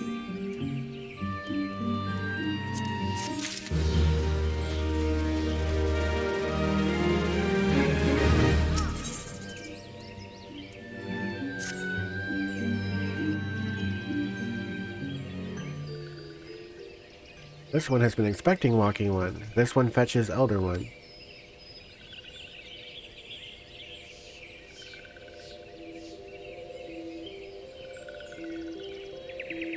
This one is pleased to see Walking One again. Welcome to the home of these ones.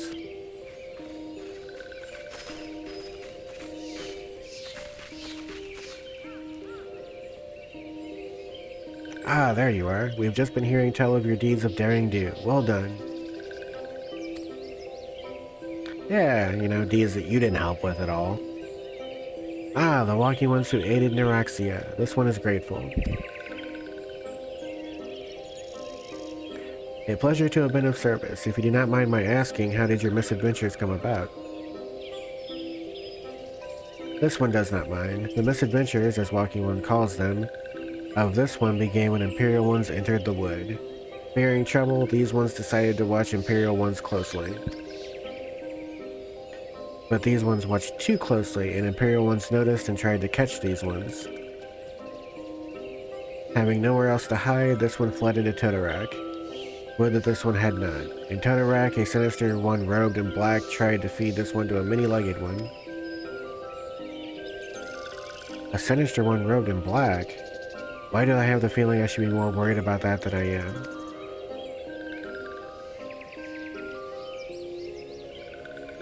Elder Fixio, we come to you as emissaries of the nation of Gridania. This missive bears the words of the Elder Seedseer.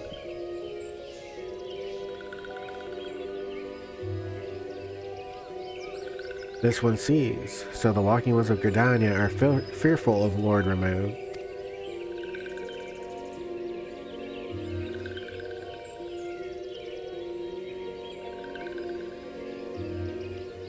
Plainly put, yes, your people summoned the Lord of Levin but once, yet that single occurrence occasioned great alarm. But it's not as if the Gridanians dislike you or anything, actually it's just the opposite. They think of you as friends and they don't want anything to get in the way of that. That's why the Elder Seedseer wrote to you. This one knows and respects Horned One Kani Senna. But be assured, like Walking Ones of Gridania, these ones have no desire for conflict.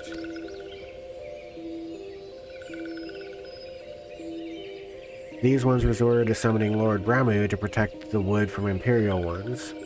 This one counseled against doing so, but it was not heeded. Against this one's wishes, Lord Ramu was summoned. and all those ones who took part became touched ones.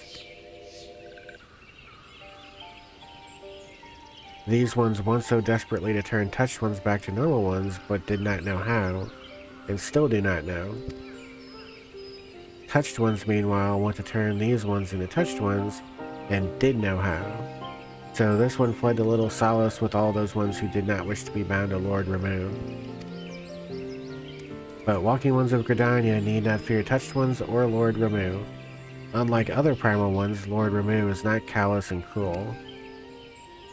So long as walking ones do not trespass on these ones' ancestral homeland, where touched ones reside, walking ones will not suffer thunderous judgment.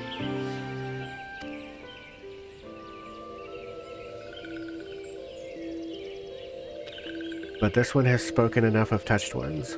This one would speak instead of these ones. As this one said, these ones desire peace with walking ones of Gridania. And so these ones ask for a chance to set things right. By way of an addendum, mortals who are tempered come to take on the qualities embodied by the primal in question. In the case of the sylphs, Ramu's influence has made them fiercely protective of their homeland. That explains why they're so hostile toward trespassers, but what about the abductions? A fine question, Ida. The abductions are, I believe, an expression of the tempered self's desire for reconciliation, another quality traditionally associated with Ramu. In the crudest manner imaginable, they seek to bring their fellows back into the fold.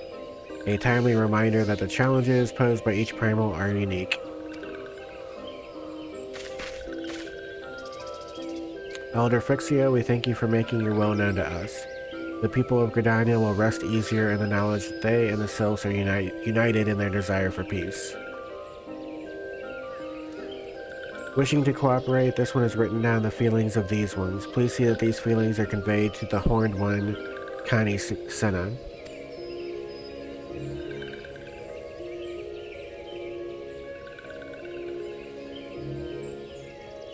And with that, I believe we can lay the matter of Ramu to rest. That Sylph Elder is very reasonable, I must say. You could learn a lot from him.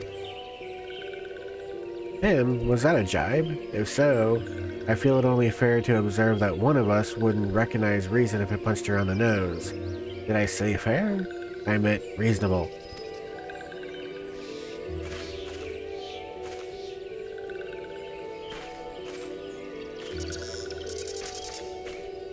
Anyway, we're going to head back to the Waking Sands and tell Minfilia all about it. Fear not, we will be sure to mention the instrumental part you played in all of this. And while we see to that, we should appreciate if you would deliver Frixio's missive to the Adder's Nest. Elder Frixio, we humbly thank you for your time. It has been an honor.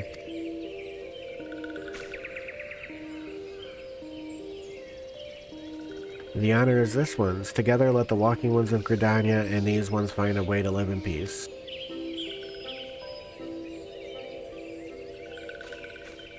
That's right, stalkers. Go away. Please wait, walking one Kuroka. This one has yet to give walking one a token of this one's appreciation.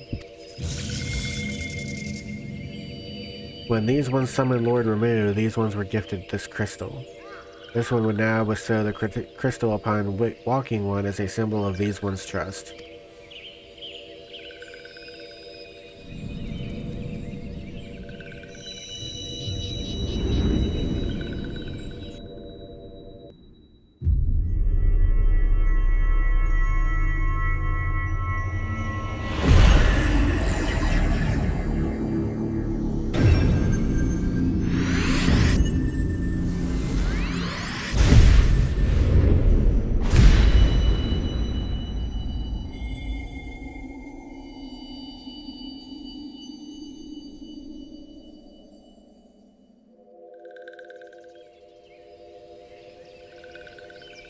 This one was not mistaken about walking one.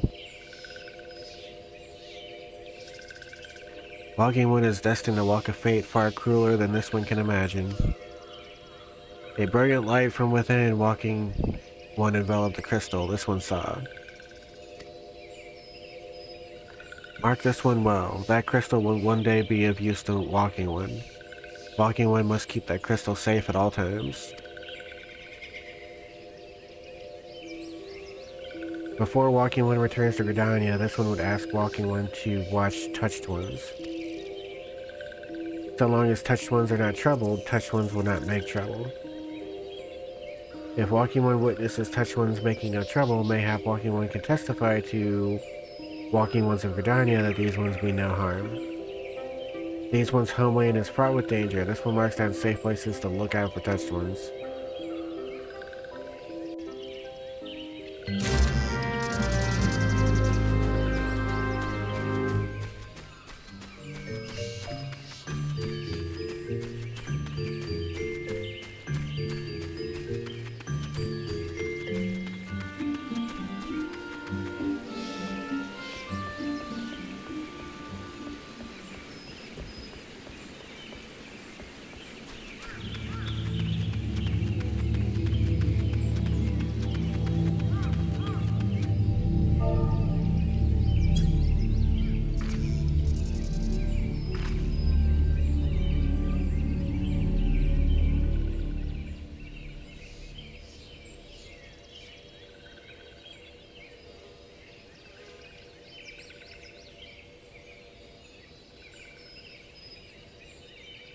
There are temperate sylphs in the distance. You do not sense they pose a danger if left alone.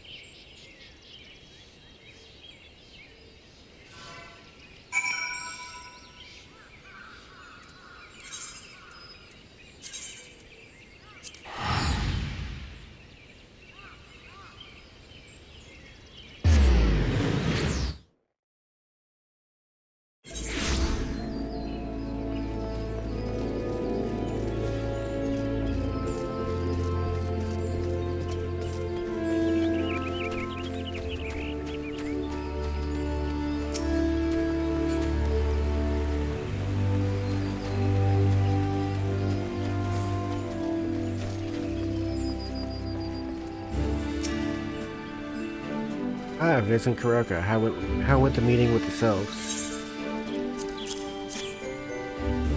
A missive from the Sylph Elder himself, if I may.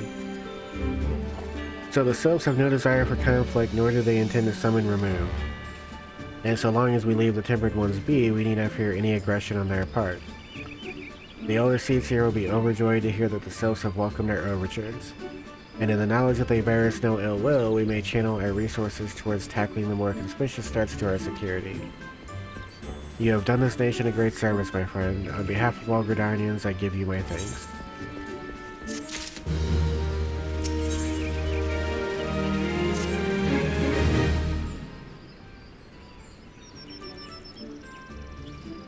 The Sylphic folk have long been friends to Gridania. The mere thought of being at war with them pained the Elder Seed Seer to no end. But owing to your efforts, she will be able to rest easier. Being the benevolent soul that she is, my lady will surely try to find a way to reverse the tempering process. Once again, I thank you. Had the Scions of the Seventh Dawn not offered to mediate between our peoples, suspicion and doubt may well have led us into needless conflict. Pray pass on my regards to Lady Minfilia. Hello? Hello? Can you hear me? It is I, Minfilia. Ida and Papa Limo returned some while ago, and they wasted no time in regaling me with the tale of your exploits. Thanks in large part to you, the name of one primal may be struck from our list of enemies, and the Gridanians may turn their attention to more pressing matters. Well done. Yet the end of one tale is but the start of another. Pray return to the Waking Sands at your earliest convenience. I would apprise you of the present situation in person.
Well, if it isn't my favorite adventure, welcome back, Kuroko. Lady Minfilia awaits you within the solar. Please enter at your leisure.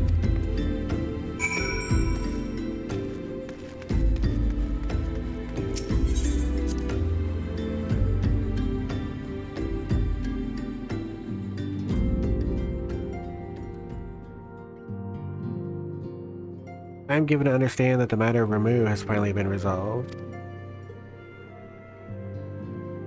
I fear resolve bespeaks a permanence we cannot rightly claim, yet I am well satisfied that the Lord of Levin will not trouble us in the foreseeable future. Your satisfaction is assurance enough for me. How fares the investigation? Well enough, Thancred is sparing no effort. They are many in one, just as you suspected. Their purpose, however, eludes us still. I see. I've been meaning to ask, but is Alice quite well? I feel as if I've scarcely seen her in recent days. Oh, you haven't, and nor have I, alas. Alice has chosen to walk her own path. Stubborn girl. But you may be assured that our destination remains the same. And on that note, I take my leave of you. I trust the Baldesian report will serve you well.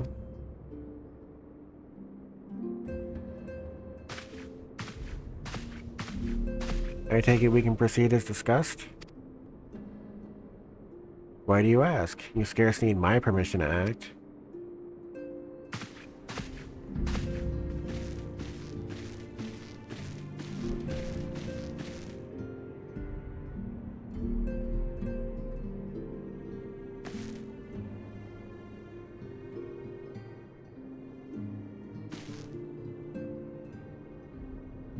It is good to see you again, Kuroko.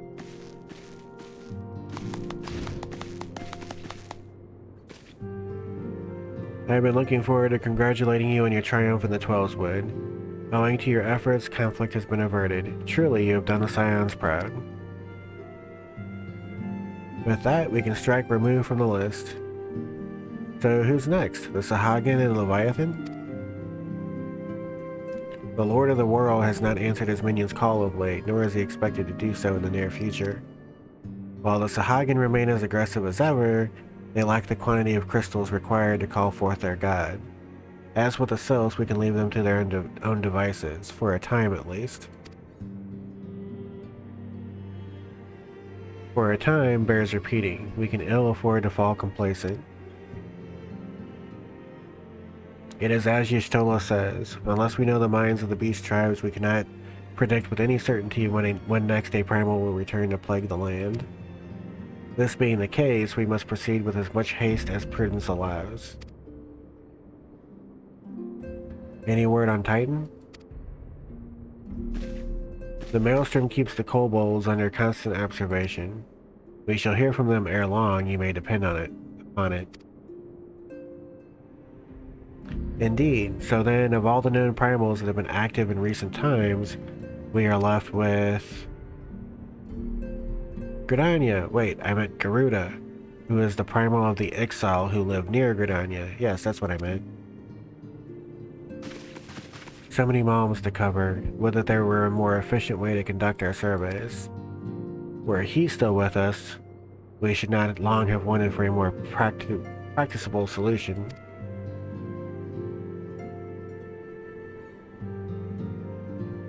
She's not wrong there. Where in the world are you, Chief?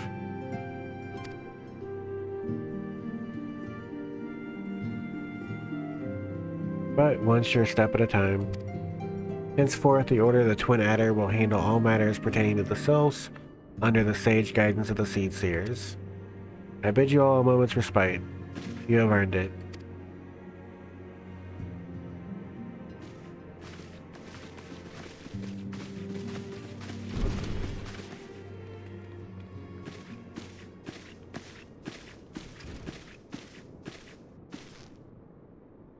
Is there something else, Kuroka?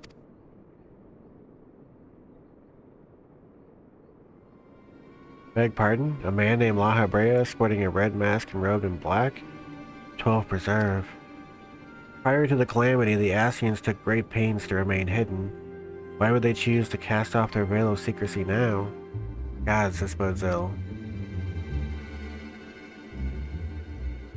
We must take advantage of the present lull in primal hostilities and investigate this La Habrea. Learn all we can of him and his designs. I dread to think... Eek! Utaru!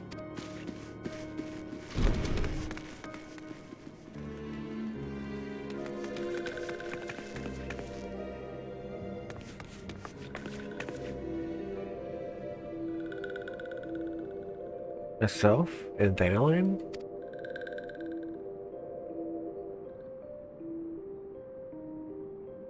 At long last, this one finds walking one Kuroka. This one is most dependable of these ones, is sent by Elder One Fixio to help walking ones. This one is called Neuraxia. This one comes as a friend. Let these ones be friends.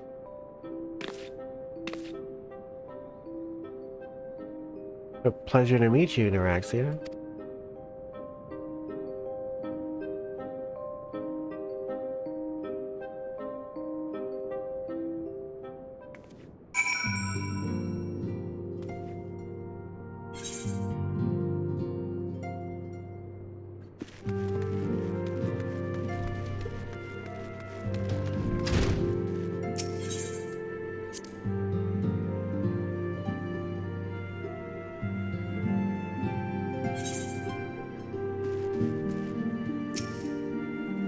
Yes, Tataru is as ready to express her fright as she is to express everything else. Not all of us are forged in the same steel as you, I'm afraid. But it takes all kinds to make a family, and it pleases me to no end to see ours continue to grow. One by one, the people of Eorzea are beginning to unite, Kuroka, drawn to the hope that shines within you. Yet a darkness threatens to engulf this light. Never have I doubted the Asians' presence, but that they have grown so brazen as to carry out their work in plain sight fills me with a sense of deep foreboding.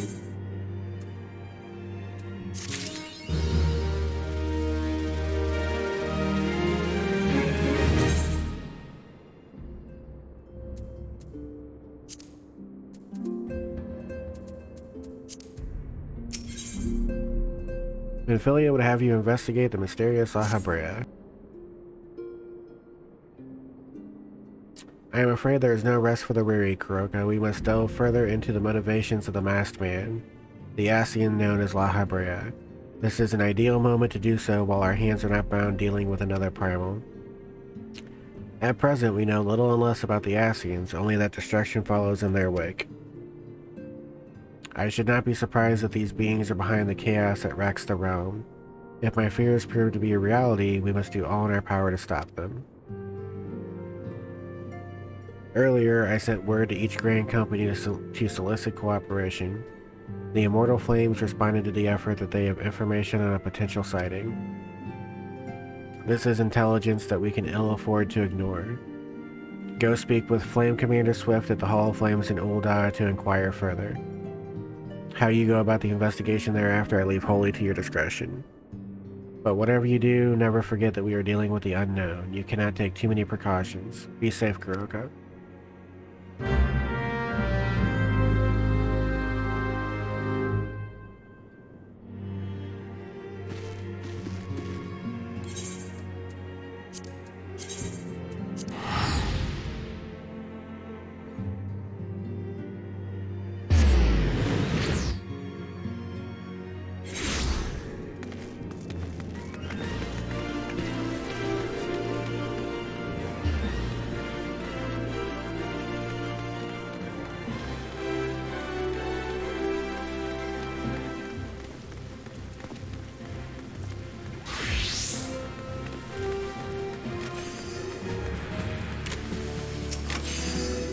The Masked Man? Ah, you're becoming on behalf of the Scions, of course. Yes, as we've already relayed to Lady Minfilia, there's been a sighting of this rogue near about eastern Thanaland. A brass blade stationed at Highbridge described him in detail when he alerted us to suspicious activity. I would point you to the witness, but I'm afraid he died not 2 days ago, slain by a marauding horde of Keycurn. Fate can be a cruel mistress. But do not be too quick to despair. Being situated on a trade route, Highbridge sees its fair share of travelers. Folks are always coming and going, and some among them may well have caught a glimpse of your target. You could do worse than to speak with a merchant named Hihibaru.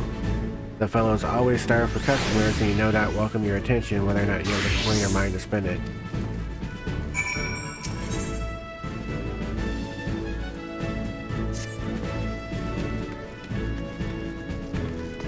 Actually, I'll go ahead and pick that up and do it whenever. Private Nakano, I've been keeping a close eye on you of late. Your efforts on behalf of Old Eye do us all proud. Yes, I understand now what the Flame General saw in you. It would not be an understatement to say that the future of the Grand Company is riding on your capable shoulders. And yet, it is also clear to me that you've only begun to tap into the depths of your potential.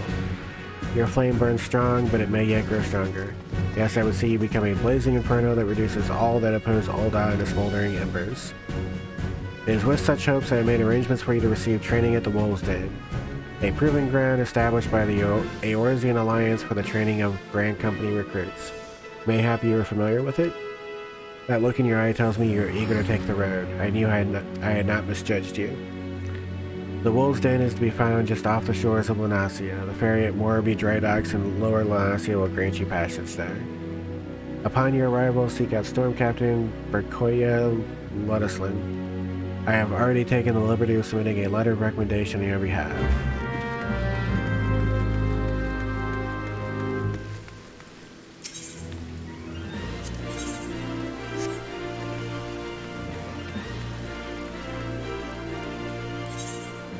Do I even have Moraby Dry Docks? I don't. Okay. Anyway, I wasn't planning on doing that yet at the moment. Anyway... Camp Drabo. There we go.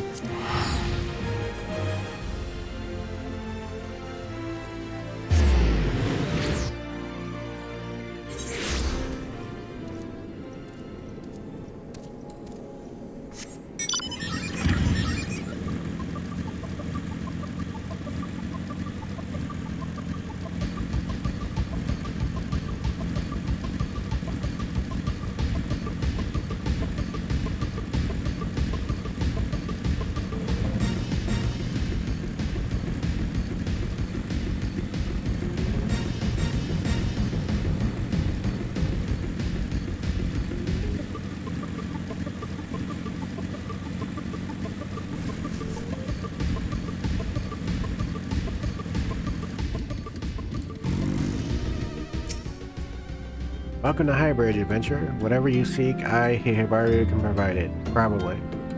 You're after a masked man? I'm not sure I have one of those in stock. Oh, you're after a masked man. Why didn't you say so sooner? Such an individual might have featured in one of the many rumors I've heard.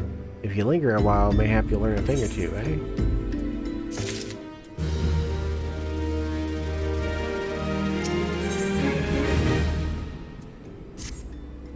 When the Order of Nullthal began excavating the ruins below, I had hopes that Highbridge would turn into a bustling hub for pilgrims. But thanks to nigh-endless beastman raids, folks are too afraid to come within a mile of here. I sold everything I owned to get my venture started, and I'm loath to give up without making an earnest effort to stick it out. But if things keep going as they are, I'll be bankrupt before the moon is through. Whining won't do me any good, though. No, for my business to survive, I need business. Speaking of which, perhaps you'd like to browse my wares, spend a bit of coin to help a struggling merchant. The Masked Man? Bah, Thal, take your bloody Masked Man. I know what I said before, but vague rumors are all I've got. If you want to know about him, go ask the other merchants.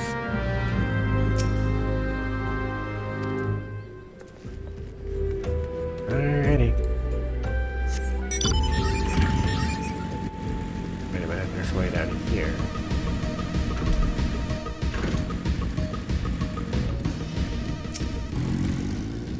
I have heard tell of the Masked Devil. Seems he's been appearing not only around Highbridge, but elsewhere about Thanaland too. Enough folk have reported seeing him to convince me he's more than a figment of the imagination, but little is known about him otherwise.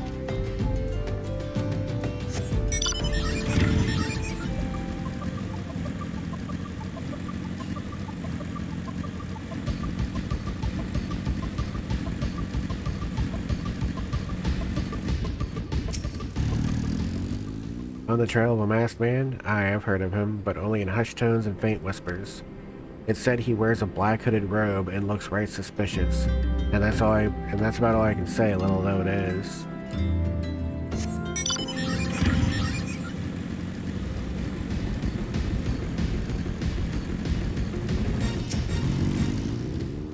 Have I seen a masked man wearing a dark robe? No, I haven't, nor do I wish to. Business is bad enough without shady characters lurking about. Folks have been giving Highbridge a wide berth because of all the Keycurn raids. None but the most devout of pilgrims are willing to come here anymore.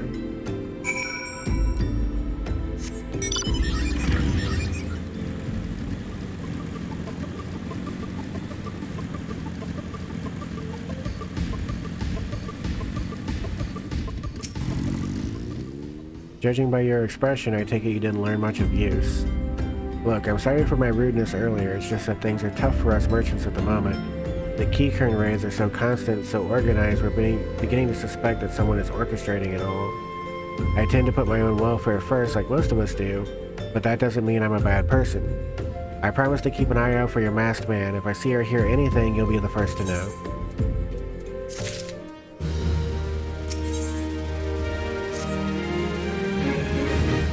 I finally got some honest-to-God's information on your masked man. Why so confident? Because I saw him with my own two eyes. I was out for an evening stroll, minding my own business, when I noticed a column of smoke rising over from a cliff over at Thal's Respite. Curious, I took myself there to find a masked man, your masked man, I'm sure of it, standing by a fire. As if in answer, some Keycurn appeared soon after, and the group began talking at length. I'm afraid I was too far out of earshot to hear much of anything. After the group had dispersed, an idea came to me. If you were to use this smoldering coal to start a fire, you might be able to arrange a similar meeting. It will be dangerous, I shouldn't doubt, but you've proven yourself more than a match for pack rats. More than a match for a pack of rats. So, what do you think? There's some sound, reliable information, even if I do say so myself. Well worth all the lingering about you've been doing, wouldn't you say?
Haste doesn't help you if you're dead, buddy.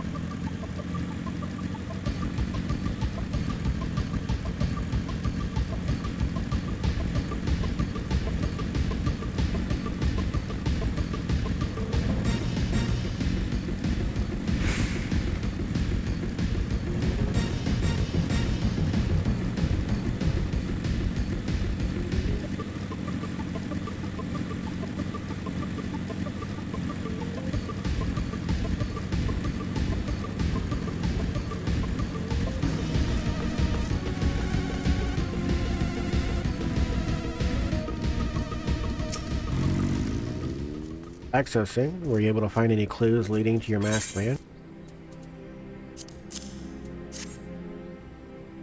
The scroll. It bears a prayer to Rhalgr the Destroyer. In case you're unfamiliar, Rhalgr is the guardian deity of Alamiga, which is currently under Garlean rule. It's highly uncommon for folks of other nations to revere him. I'd wager my last guill that your assailant was Alamigan. It seems this masked man of yours is very well connected. I must confess the merchant in me envies such a diverse network of contacts. That selfsame merchant also senses danger ahead and darkness besides. Are you certain you'd rather not take things nice and slow here at Highbridge?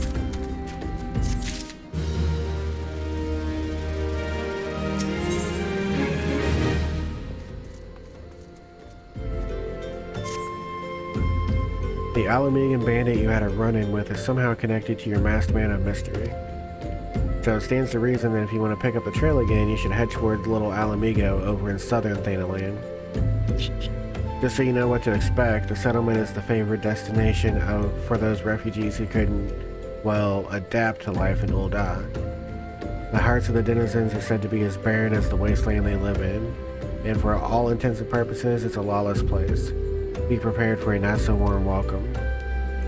Now, I'm not certain how much help she will be, but it just so happens I have a daughter who is, relocated to Little Alamigo. Her name is Hihira, and it shouldn't hurt to seek her out first. And while you have her attention, I'd be obliged if you could send my love. Not a day goes by that I don't think of her. I suppose this is it then. I'd hoped that you would linger here for a while, call some friends, spend some coin, what have you. But something tells me you're destined for greater things. Wherever it is you end up, I wish you the best.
Well, yes, Hihibara is my father. He said, what? I wish I could be a better daughter to him, it's just that... Oh, I'm sorry, I shouldn't bother you with family matters. But I am grateful to you for delivering the message. Now then, what brings you here? A masked man? I'm afraid the description doesn't ring any bells, but one of the others here may have seen something. I would recommend you first speak with Gundabald, the leader of the settlement. I must warn you, though, he isn't exactly accommodating to outsiders.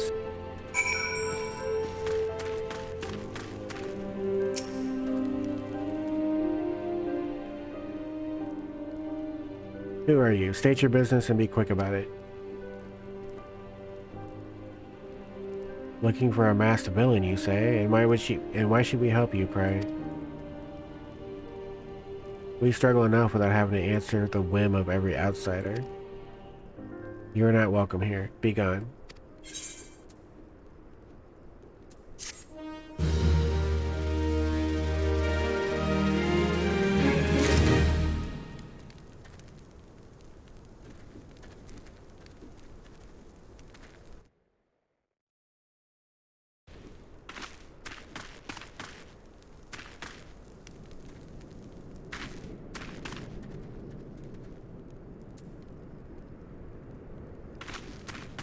up here. Okay.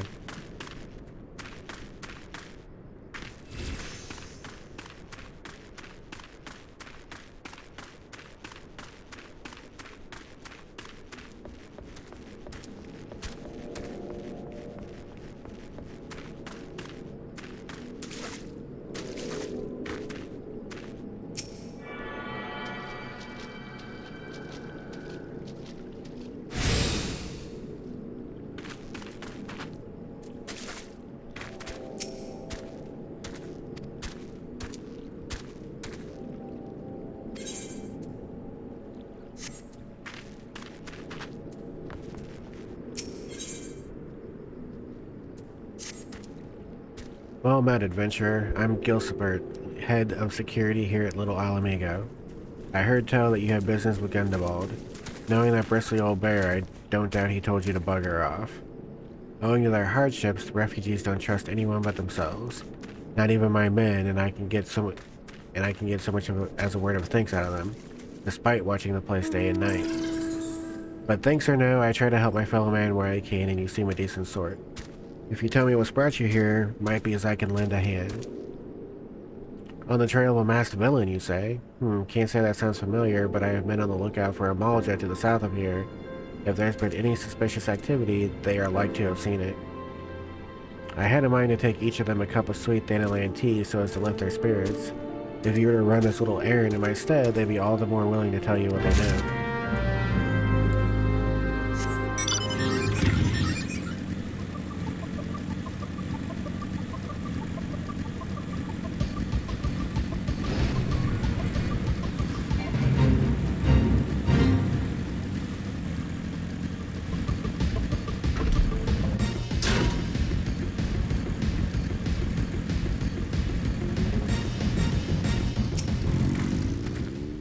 Who the hell's are you? I'm just trying to conserve energy here, so leave me alone. Well, ain't you considerate? My thanks, friend. What's that? A masked villain? Hiding among the refugees like it's not. Me compatriots as live here go about as though they're dead on their feet. 'Tis near impossible to tell what's on their minds. For all I know, they're all up to no good.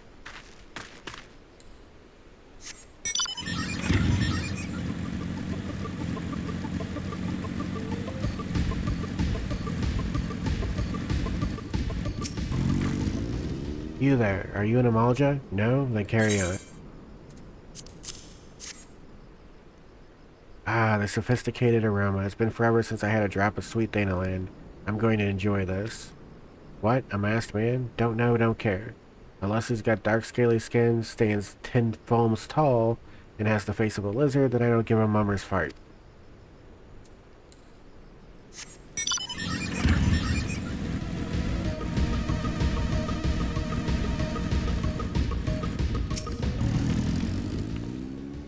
Shoo, don't bother me. If the Amalja overrun us, I'm blaming you. For me? You shouldn't have. Sorry, a suspicious masked man? As a matter of fact, I caught a glimpse of someone fitting that description during patrol. Well, I couldn't quite make out whether it was a man or not, what with the mask and the robe.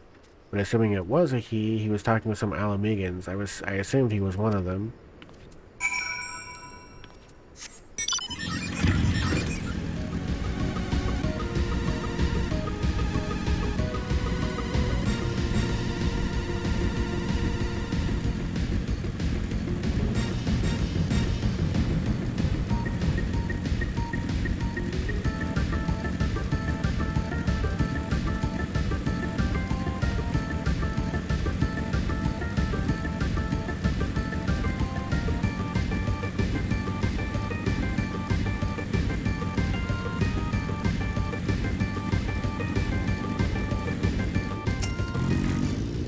Ah, you're back. So do my lookouts have aught to share with you?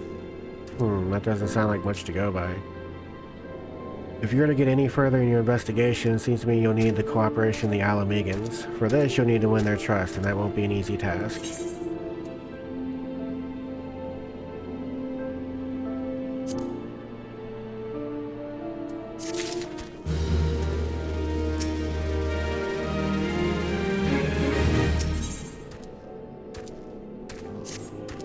So you're determined to press on with the investigation? Then I have some advice to offer.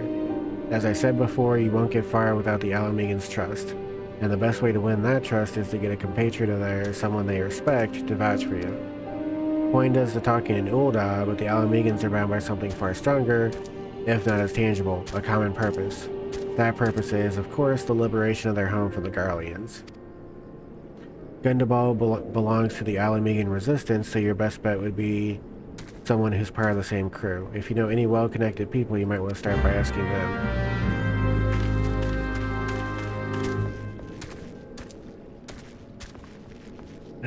Yay. Before I run back and do that...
Welcome to the sunken temple of Karn, or what remains of it at least. Used by ancient Baladians as a place to worship the sun goddess, Azema, much about the temple's history remains shrouded in mystery.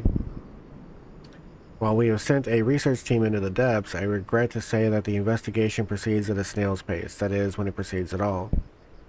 It would seem that the Baladians have rigged the temple with all manner of devious traps and snares, to deter temple robbers, no doubt. We have recruited adventurers to assist in disarming the traps, but be forewarned, many who have entered have yet to return. Should you wish to brave the depths, we would welcome your aid.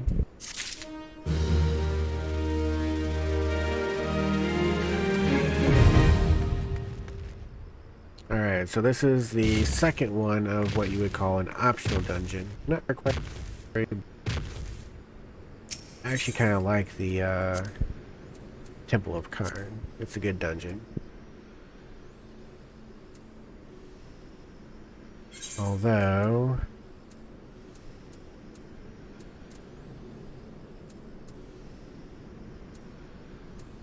not really sure my gear is up to snuff yet. Might put that off for a bit. I can queue for it at any time though.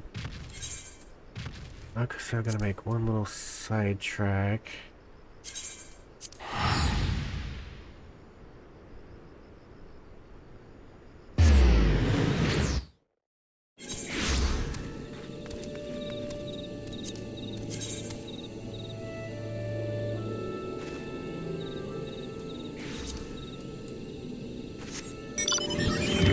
Here from the sounds of it.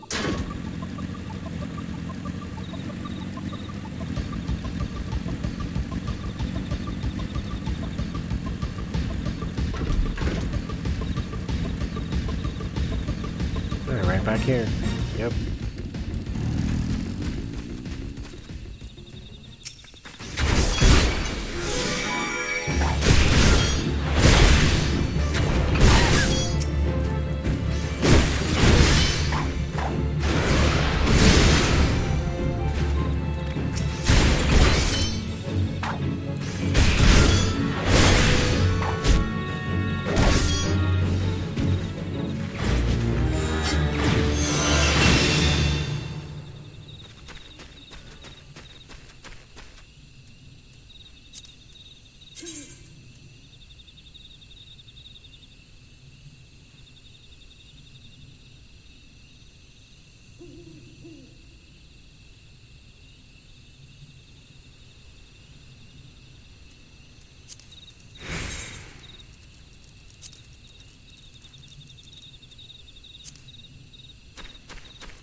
Welcome back, Kuroka. How fares the investigation? I see. Given all that they have suffered, it is of little wonder the Alamegan refugees have lost faith in their fellow man. They have had their homeland taken from them, and for the past 2 decades have had to see it remain in the enemy's clutches. To compound matters, none of the 3 city-states have the means to take in all those who were displaced. As a result, a great many Alamegans now live on the margins of society, suffering poverty and discrimination. Would that more could be done to ease their hardships. I fear that nothing short of reclaiming their homeland would be a lasting solution. But let us deal with one problem at a time. Returning to the matter of your investigation, it just so happens that there is an Alamegan native among the Scions. I should be pleased to introduce you to him.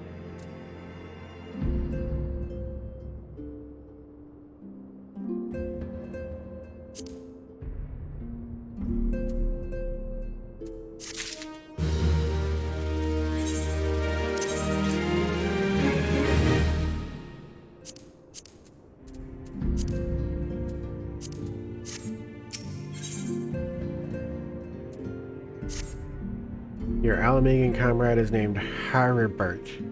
He joined our cause in the hopes that he might find a way to liberate his homeland.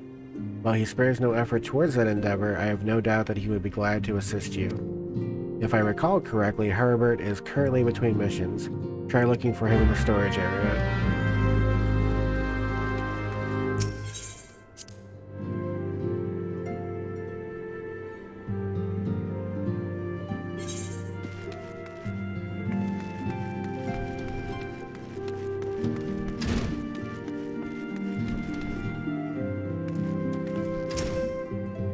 Wait a minute, I know you. The carriage in the Gridania, right? It's me, Brimont. How the hell did you end up here, lass? Never mind, you can tell me later. I've got to ask you something first. This might sound strange, but you haven't by chance seen a fellow that looks exactly like me? I'm looking for my twin brothers, and I heard they might have come here. They could be dead for all I know. At least it feels like I've been chasing ghosts for an eternity now. Oh damn, that's the guy that is on the carriage with you when you first start your new character. Like the opening scenes of the game. I'd never noticed him there before.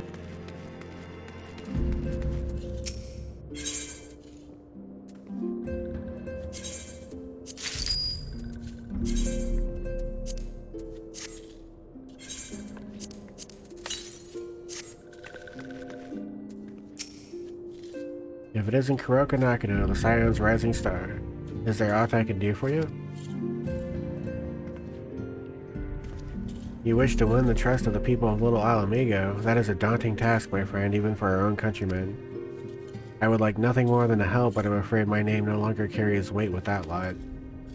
I used to be a member of the Alamigan Resistance, you see, but I left in favor of joining the Scions.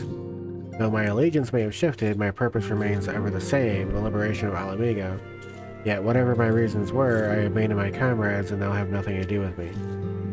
Now, while I may have no more friends in the Resistance, I know someone who does. Her name is Albrita, and she's a resident of Quarrymill. Say my name when you meet her, and she won't lead you astray.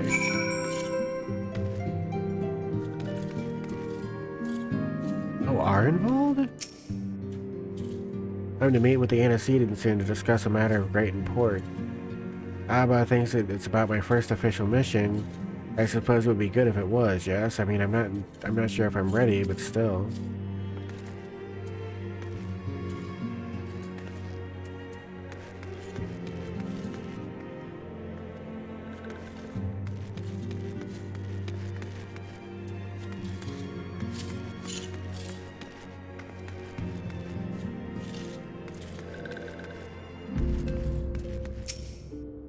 As you have doubtless witnessed in your travels, the lands of Eorzea are gasping under the pall of a suffocating darkness. I must wonder if it's this darkness that invites disaster, or simply that disaster has left such a gloom in its wake. One thing is certain, now is not the time to relax our vigilance.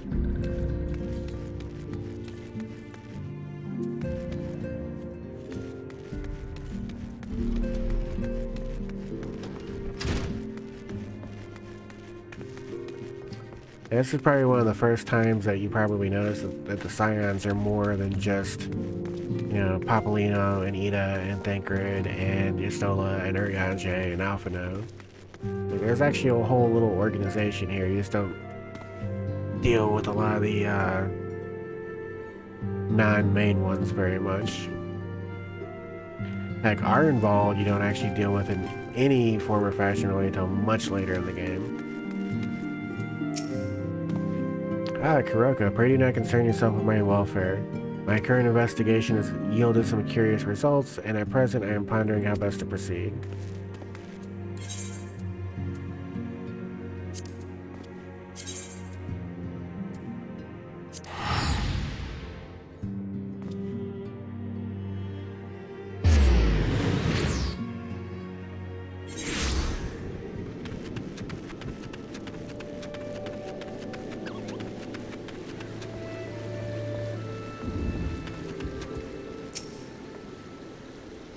You want me to introduce you to the Resistance? Ha! Why the hell should I do that? Give me just one reason. That Harbor sent you? That worthless whoreson. He abandons his comrades, his woman, and now he has the gall to ask me for a favor? Simply incredible. I mean... I realize Harbor was only doing what he felt was right. He's a good man. And if he trusts you, then that's all I need to know. You see that bloke there? That's Mefred, the captain of the Resistance. I hope he can give you what you need.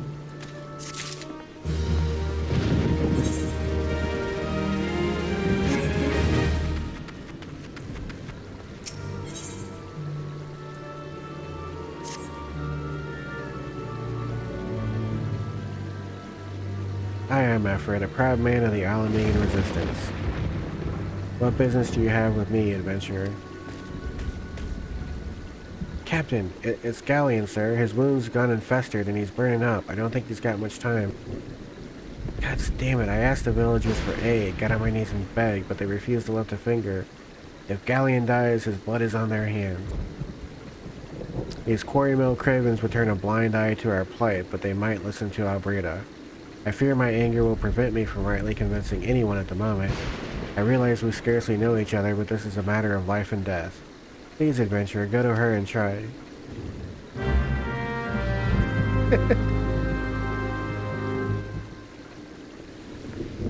Are you really complaining about the lack of shirt? One of Mefred's in bad shape, you say? I'm sorry, but there's naught I can do. I want to help, truly I do. They're my countrymen after all, but that'd mean going against the elemental's will. I've been at Quarrymill long enough to know how right terrible the beings can be. I couldn't forgive myself if everyone gets banished because of me. If there's anyone who can help you, it'd be Charlene, the Hamlet's resident here. If you take the matter to her, it might be she'll listen, though I wouldn't get my hopes up.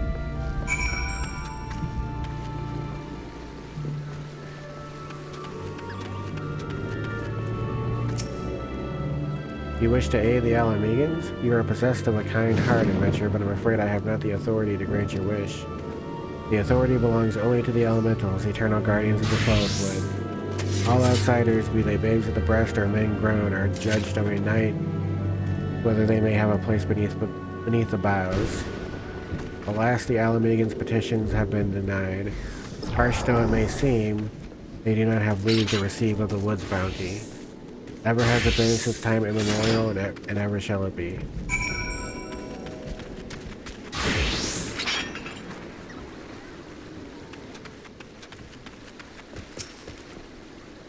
That's how it's to be, then. The bloody hero might as well kill Gallian herself. Spit on the elementals and spit on their bloody will. I cannot wait until the resistance is free of this place.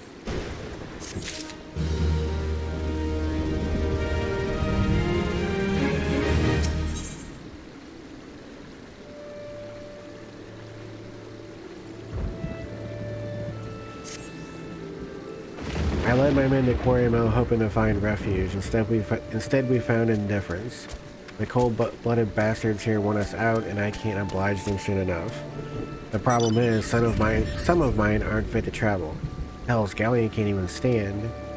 As you well know, the people of this accursed hamlet won't help us, so I have no choice but to turn to you, adventurer.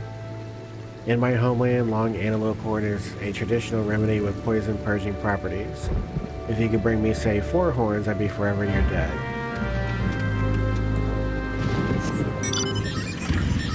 Yeah, I'll go kill some deer for you.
Ah, you're back. Tell me you've got 4 horns with you. You're a godsend, adventurer. Praise Roger that there's at least one woman in this place who gives a damn. Now we just need to find a way to prepare them. You wouldn't happen to know a man named Buskram, would you? Some comrades of mine told me about him once. They said he never turns away folks in need, no matter where they're from. Seeing as he runs a tavern, he's like to have the tools to make the medicine. I'd be grateful if you take the horns over to him and have them ground down. When that's done, bring the powder back and give it to Fairmund here. Godspeed.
Ah, Kuroka, ever a sight for sore eyes. How fares the adventuring?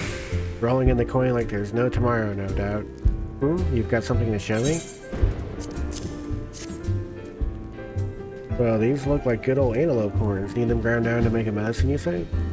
Here's a better idea. I'll give you some of the stuff I have in my stores. I am no stranger to the remedy. An Alamegan friend once used it to treat my festering wound years and years ago. Safe to say he saved my life.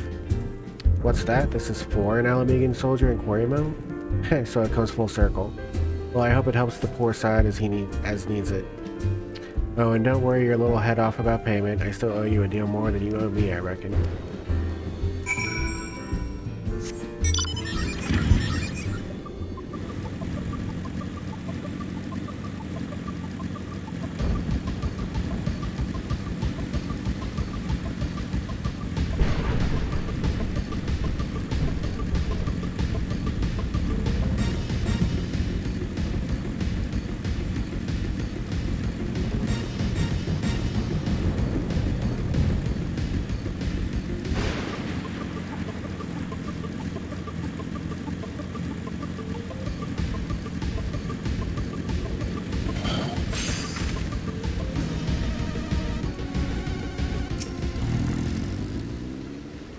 It is well to see you return. Have you the medicine for our brother? God bless you, adventurer. I'll see that Galleon receives treatment at once. Hopefully this will allow the captain to rest easier. It's been a terrible burden on him trying to keep every man alive. You've done us a great kindness, friend.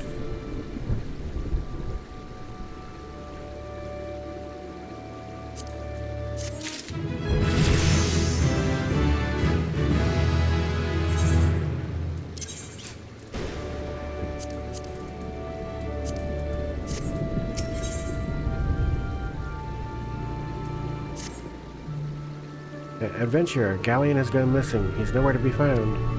He shouldn't be walking about, not with those wounds. If he doesn't get the proper medicine and rest, his condition's likely to deteriorate to where it was before, or worse. We need you to help us find him, and quickly. Start by asking Albreda. Might be as the woman's seen something.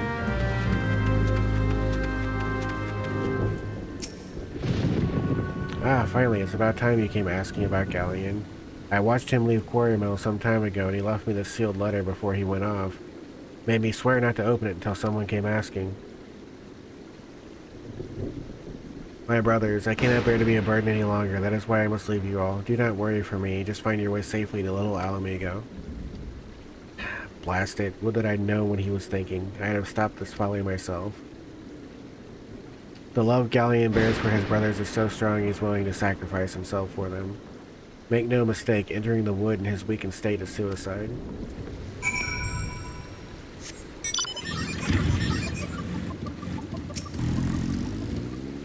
Out in the wilds, alone? That fool, that great big sentimental fool.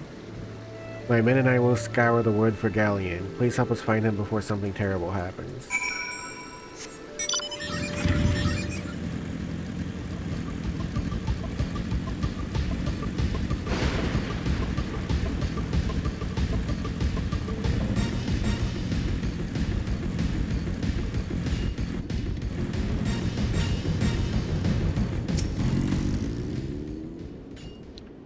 Pant. Watch out, I got one.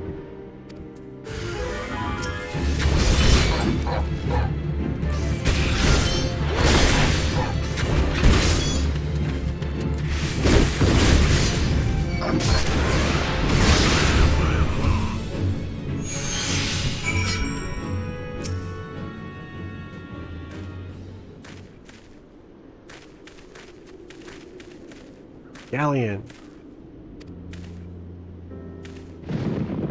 Captain, but why? You should all be on your way.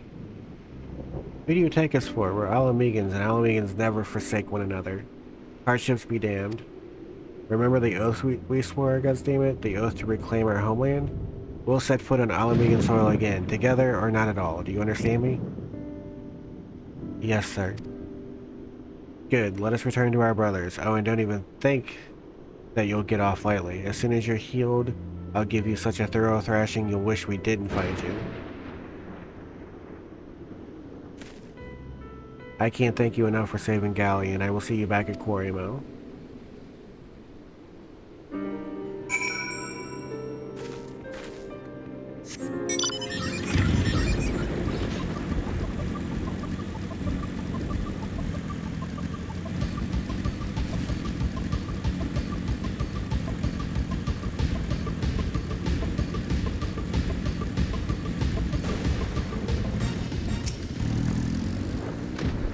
Galleon's expected to make a full recovery. We'll linger here till he's strong enough to take to the road again.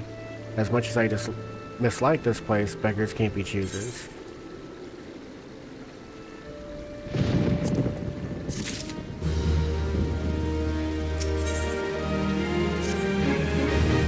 Now that things are relatively settled, I seem to recall that you wanted something of me. You've proven a true friend of my people. Ask of me anything and it's yours, so long as it's mine to give. The cooperation of the people of Little Alamiga, that's all? Far be it for me to question your desires, of course. Very well, I will provide you with a letter to show to Gundabald. The old bear was my mentor when I first joined the Resistance. He is intimidating to those who don't know him, but he takes care of his own. I have no doubt that he will do all in his power to aid you.